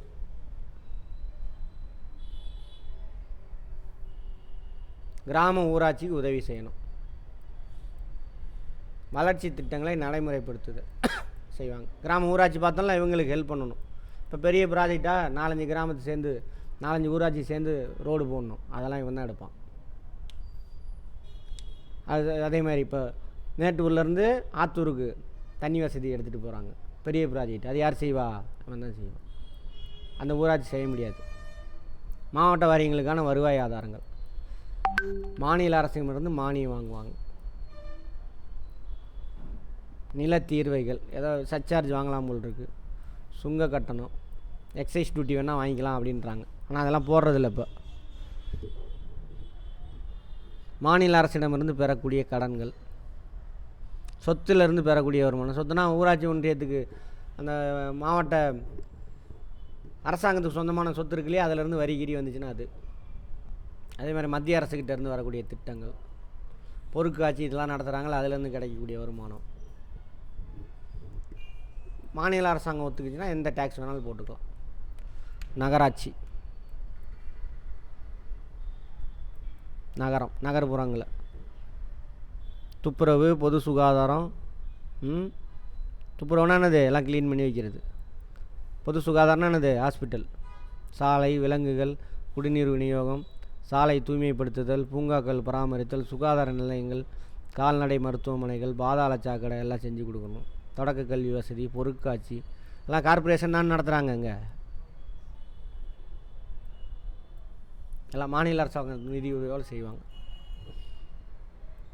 ஆதாரங்கள் வசூலிக்கிறாங்களா இல்லையான்னு தெரியாது. சொத்து மீதான வரி வாங்குகிறாங்க நகராட்சியில். இப்போ சேலம் டிஸ்ட்ரிக்டில் நகராட்சி எது? ஆத்தூர், மேட்டூர் வருதுன்னு நினைக்கிறேன். ஆத்தூர், மேட்டூர், வேறு என்ன இருக்குது? இது ஏற்காடு நகராட்சி வராது. எடப்பாடியா நகராட்சி? அது மாதிரி பேரே போட்டிருக்கோம். அதெல்லாம் சேலம் மாநகராட்சி, அதோட பெருசு தான். எத்தனை மாநகராட்சி இருக்குது மொத்தம்? இப்போது 40 21 தெரிஞ்சு 40 இருக்காது. ஆமாம், எத்தனை இருக்குன்னு போடுங்க. குறிப்பாக நுழைவு வரி வாங்கலாம், தனிப்பட்ட வரி, தொழில் வரி வாங்குகிறாங்க. இப்போ வியாபாரம், வேலைவாய்ப்பு போன்றவற்றுக்கு மீதான வரி, வாகனங்கள் மற்றும் விலங்குகள் மீது வரி போட்டுக்கலாம், திரையரங்கில் வரி போட்டுக்கலாம். யார்? நகராட்சி. மாநில அரசுக்கிட்டேருந்து பெறக்கூடிய மானியம் 25 கடைசியாக கொண்டு வந்த மாநகராட்சி எது? திருவண்ணாமலை, நாமக்கல்லா? அப்புறம் ராணிப்பேட்டையா? கரண்ட் அஃபேர் பார்த்துக்கங்க. கடைசியாக உருவாக்கப்பட்ட மாநகராட்சிகள் எவைன்னு கேட்கலாம். மொத்தம் எத்தனை மாநகராட்சி இருக்குது தமிழ்நாட்டில்? எத்தனை? 25. ஆமாம், 21லேருந்து 20 மாநகராட்சி.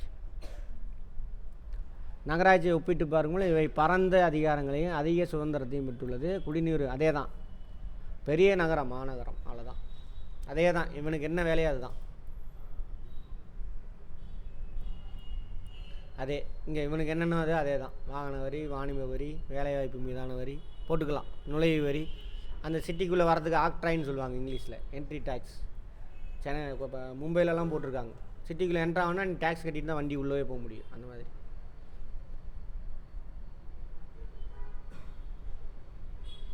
நிதி கொள்கை பேசியாச்சு. ஃபிஸ்கல் பாலிசின்னா என்ன அர்த்தம்? அரசாங்கம் தனக்கு வரக்கூடிய நிதியை மக்களுடைய வளர்ச்சிக்காக பொருளாதார சூழ்நிலையை மனதில் கொண்டு எதுக்கு எப்படி செலவு செய்யணும் அப்படின்னு முடிவெடுக்கிறது. அதான் இது நிதி கொள்கை. Fiscal policy. வலை விலகலாம் நமக்கு தேவையில்ல, விட்டுருங்க. இதெல்லாம் முன்னாடியே பேசியாச்சு, இதெல்லாம் தேவையில்லை. இதெல்லாம் மனசில் வச்சுக்கணும்.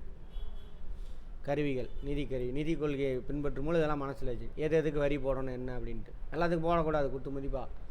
ஏழைகள் பாதிக்காமல் பார்த்துக்கணும். பொது செலவு, எதுக்கு செலவு பண்ணணும், கடன் எவ்வளோ வாங்கலாம், எப்படி வாங்கலாம், அப்படி வாங்குகிற கடனை எப்படி செலவு பண்ணணும். நோக்கங்கள், நிதி கொள்கையினுடைய நோக்கமே தான். எல்லாத்துக்கும் வேலை வாய்ப்பு கிடைக்கணும். சரியா? பொருளோட விலைவாசி இருக்குல்ல, அது கண்ட்ரோலாக வச்சுருக்கணும். ஏன்னா விலைவாசி உயர்ந்தால் என்ன ஆகும்? பாமர மக்கள் பாதிக்கப்படுவான். விலைவாசி ஏறும் பொழுது வாங்கும் திறன் என்ன ஆயிரும்? குறைஞ்சிரும். இப்போது அரிசி 50 ரூபாய்க்கு விற்றுக்கிட்டு இருக்குது, 1 கிலோ வாங்குகிறான், 70 ரூபா ஆயிடுச்சு. என்ன ஆகும்? இவனுக்கு வருமானம் 100 ரூபா தான், அரிசி 50 ரூபாய்க்கு விற்கும்பொழுது 1 கிலோ வாங்கி மற்ற பொருள் 50 ரூபாய்க்கு வாங்குவான். இப்போ என்ன ஆயிடுச்சு, 70 ரூபா ஆயிடுச்சுன்னு வச்சுக்கோங்க. அவனுக்கு வர வருமானம் 100 ரூபா தான். ஒன்று அரிசியை 1 கிலோ வாங்கிட்டு 50 ரூபாய்க்கு வேறு பொருள் வாங்கினாலும் அதோட அளவு என்ன பண்ணிடுவான். அப்போ வாங்கும் திறன் என்ன ஆகும், குறையும். அப்போ விலைவாசி உயர்வு ஏற்படும் பொழுது வாங்கும் திறன் குறையும். கேட்பான் கேள்வியெலாம் பார்த்துக்கோங்க. எந்த புக்கிலையும் இருக்காது கொஸ்டின், ஆனால் நீங்கள் புரிஞ்சுக்கிட்டு போகிறீங்கல்ல, அதெல்லாம் அங்கே கொஸ்டினாக இருக்கும், பார்த்துக்கோங்க.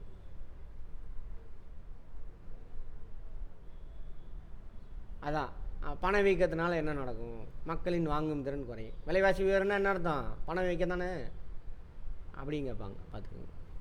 பொருளாதார வளர்ச்சி, உற்பத்தி என்ன ஆகணும், பெருகிட்டே போகணும். உண்மையான உற்பத்தி, பண்டம் மற்றும் பணிகள் எப்போ பெருகும், தேவை அதிகரிக்கும் பொழுது. எப்போ தேவை அதிகரிக்கும், மக்கள்கிட்ட வருவாய் பெருகும் பொழுது. அதான் என்னது, வளர்ச்சி. வளர்ச்சியை கண்டுபிடிக்கிறதுக்கான ஒரு கருவி எது, ஒரு நாட்டோட வளர்ச்சி இருக்கா இல்லையா, பொருளாதார வளர்ச்சி இல்லையா, எதை வச்சு கண்டுபிடிப்பாங்க, வெரி குட், ஜிடிபி. சமமான பகிர்வு, எல்லா மக்களுக்கும் போய் சேரணும். ஜிடிபி வருது, அதானி அம்பானி 1 லட்சம் 2 லட்சம் கோடி சம்பாதிக்கிறான், அதுவும் ஜிடிபியில் தான் கிடக்குது. 1000 ரூபா கூட வழி இல்லாமல் சுற்றுறவன் இருக்கிறான்.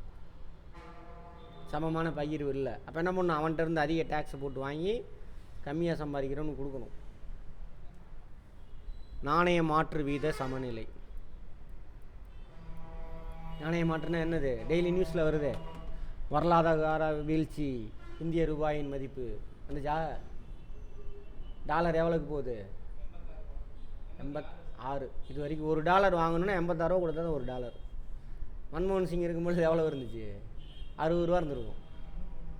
இவர் சொன்னார், மோடிஜி, நான் வந்தனாக்கா, அவன் ஹிந்தியில் சொன்னான், எனக்கு தெரியாது, நான் வந்தனாக்கா $1 வந்து $1 கிடைக்கும் அப்படின்னாரு.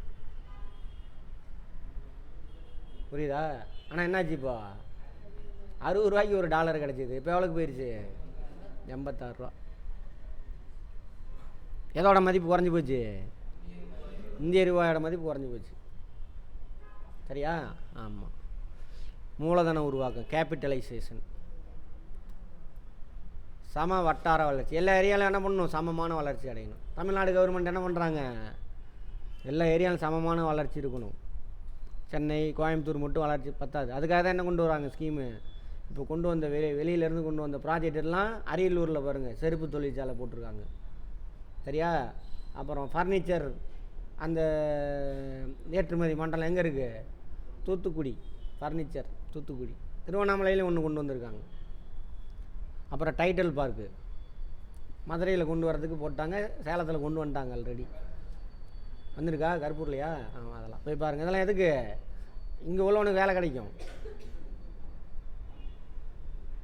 அப்போ என்ன ஆகும், ஒரு சென்னை மட்டும் வளர்ச்சி அடையாமல் எல்லாம் ஸ்கேட்டர்டாக பிளான் பண்ணி பண்ணணும். அதான் தமிழ்நாடு கவர்மெண்ட் இவங்க ஆட்சிக்கு வந்தோன்னு சொல்லியிருப்பாங்க, சென்னை மட்டும் இல்லை தமிழ்நாடு ஃபுல்லாக பரவலாக்கணும். எல்லா டிஸ்ட்ரிக்கும் என்னென்ன தொழில் கொண்டு வர முடியுமோ அதை கொண்டு வந்து அங்கே தொழில் வளர்ச்சிக்கு முற்படுவோம். யார் செய்யணும், அதை அரசாங்கம் செய்யணும். புரிஞ்சுதா. ரைட். அதெல்லாம் நான் சொன்னது, அதை விட்டுருங்க. முடிஞ்சிச்சா பாடம், முடிஞ்சிச்சு. இப்போ என்ன பார்த்தோம், பப்ளிக் ஃபைனான்ஸ். நேற்று இன்றைக்கும் பொது நிதி. பொது நிதி எதுக்கு பயன்படுத்தணும், எல்லா மக்களுக்கும் எல்லாமே கிடைக்கிறதுக்காக பயன்படுத்தும். எல்லாத்துக்கும் எல்லாம் கிடைக்கணும், அதுதான் எய்ம். சரியா. எந்தெந்த வழியில் அரசாங்கத்துக்கு நிதி கிடைக்கும், ரெவன்யூ ரெசிட்ஸ், வருவாய் வரவு, மூலதன வரவு. எப்படி ரெண்டையும் செலவு பண்ணணும், அதேமாதிரி எப்படிலாம் செலவு பண்ணலாம், வருவாய் செலவு, மூலதன செலவு. எது நல்லது, வருவாய் செலவு நல்லதா, மூலதன செலவு நல்லதா. அதுக்குன்னு எல்லா வருவாய் செலவும் கெட்டதும் கிடையாது, அதனால பின்னாடி எஃபெக்ட் வரும். சரியா. கொடுக்க வேண்டியதுக்கு இலவசம் கொடுத்து தான் ஆகணும், சம்பளத்தை குறைக்க முடியாது, அதெல்லாம் இருக்குது நிறையா, அதெல்லாம் பார்த்தோம். அப்புறம் இந்தியாவில் 3 அரசாங்கம் இருக்குது, ஒன்றிய அரசு, மாநில அரசு, உள்ளாட்சி. அவங்களுக்கெல்லாம் நிதி ஆதாரம் என்ன, வாங்கிக்கலாம், ஆனால் வாங்குறாங்களா இல்லையாங்கிறது அது 2வது விஷயம். இவ்வளோதானே பார்த்துருக்கோம். அப்புறம் பட்ஜெட்டு, அது தொடர்பான ஆர்டிக்கல். நிதிக்குழுனா என்ன, நிதிக்குழுவை பற்றி எந்த ஆர்டிக்கல் சொல்லியிருக்காங்க, நிதிக்குழுவை பற்றி 280. சரியா. அடுத்தது எவ்வளோதான், இதை பார்த்துருக்கோம். முடிஞ்சு இந்த டாப்பிக்கே. இப்போ பட்ஜெட் தாக்கல் பண்ணுறாங்களா, அதை எடுத்து பார்க்கணும்.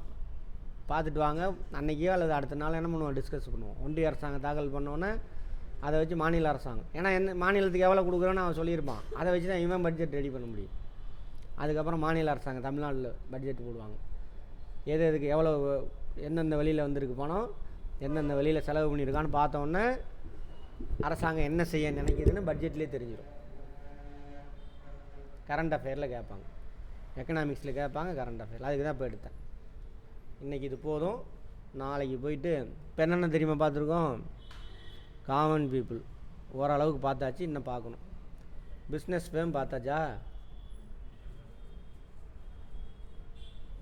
இருக்குது, இன்னும் பார்ப்போம். அடுத்து கவர்மெண்ட்டு பார்த்துருக்கோம். கவர்மெண்ட்டோட தான் என்னது, பப்ளிக் ஃபைனான்ஸ், ஃபிஸ்கல் பாலிசி, எப்படி வேணாலும் சொல்லலாம். கேட்பாங்க, நிதி கொள்கையை வெளியிடுவது யார் ஒரு நாட்டில், ஆர்பிஐயா, அரசாங்கமா, மக்களா, தொழில் நிறுவனங்களா, யார்? விடிய விடிய கதை கேட்டுக்கிட்டு சீதிக்கிறாமல் மாமனார் அப்படின்னு சொல்கிறீங்க. அதான் கேள்வி முதல்ல உள்வாங்குங்க. நிதி கொள்கை பார்த்தோம்ல, அரசாங்க பொது நிதியை எப்படி செலவு பண்ணுறாங்க, அதுதான் நிதி கொள்கை. எதை வச்சு செலவு பண்ணுவாங்க, பொருளாதார நிலையை வச்சு செலவு பண்ணுவாங்க. ஓகேவா, ரைட். கேள்வி உள்வாங்க. நீங்கள் சும்மா அப்படியே இருக்கீங்க, மாற மாட்டேங்கிறீங்க. ஸ்கூல்லேருந்து உருவாக்கி விட்டானுங்கள்ல 4-5 வார்த்தை, அதுக்கு ஆன்சர், அது மனப்பாடம் பண்ணணும். இப்படியே தான் தெரியுறீங்க. மாற்றுறதுக்கு நானும் ட்ரை பண்ணுறேன், மாற மாட்டேங்கிறீங்க. கேள்வி சொன்னால் முதல்ல கேள்வியை உள்வாங்கணும், இதுக்கு என்ன அர்த்தம்னு கேட்கணும். அதுக்கப்புறம் அதுக்கு பதிலும் அவங்க மூலம் கரெக்டாக சொல்லுவோம். சிந்திக்கணும், கேள்வி கேட்கணும், இந்த வாரத்துக்கு என்ன அர்த்தம் அப்படின்னு. கேள்வியை கேட்காம டக்குன்னு ஆன்சர் வந்தால் போய் தப்பு தான் வரும். டக்குன்னு சொல்லுப்பா, அது முட்டா பையன் செய்கிற வேலை, மனப்பாடம் பண்ணிட்டு திறானுங்களா அவனுக்கு செய்கிற வேலை. அதனால தான் தப்பாக சொல்கிறீங்க. நான் கேட்குற நிதி கொள்கைன்றேன், நீங்கள் பண கொள்கையை பற்றி பேசுகிறீங்க. இப்போ பார்த்தது ஆர்பிஐ பற்றி எங்கேயாவது பார்த்தோமா? அப்புறம் எப்படி ஆர்பிஐன்னு வந்துச்சு? மனப்பாடம் பண்ணி வச்சுருக்கீங்க. சிந்திங்க. பகுத்தறிவு, அதுக்கு பேர் தான் பகுத்தறிவு. ரைட், பார்ப்போம். கெடுத்து வச்சுட்டானுங்க, மாறுங்க, தயவு செஞ்சு மாறுங்க. இந்த ஸ்கூல் காலேஜ் அந்த பழக்கத்துலேருந்து மாறுங்க. நாளைக்கு என்ன சார் பார்க்க போகிறோம் அப்படின்னா, பணக்கொள்கையை பற்றி பார்க்க போகிறோம். பணக்கொள்கை மெயினாக இங்கே தான் ஆர்பிஐ அதில் வரும். ஃபினான்ஷியல் சிஸ்டம் பார்த்துட்டு அதில் அப்படியே போவோம்.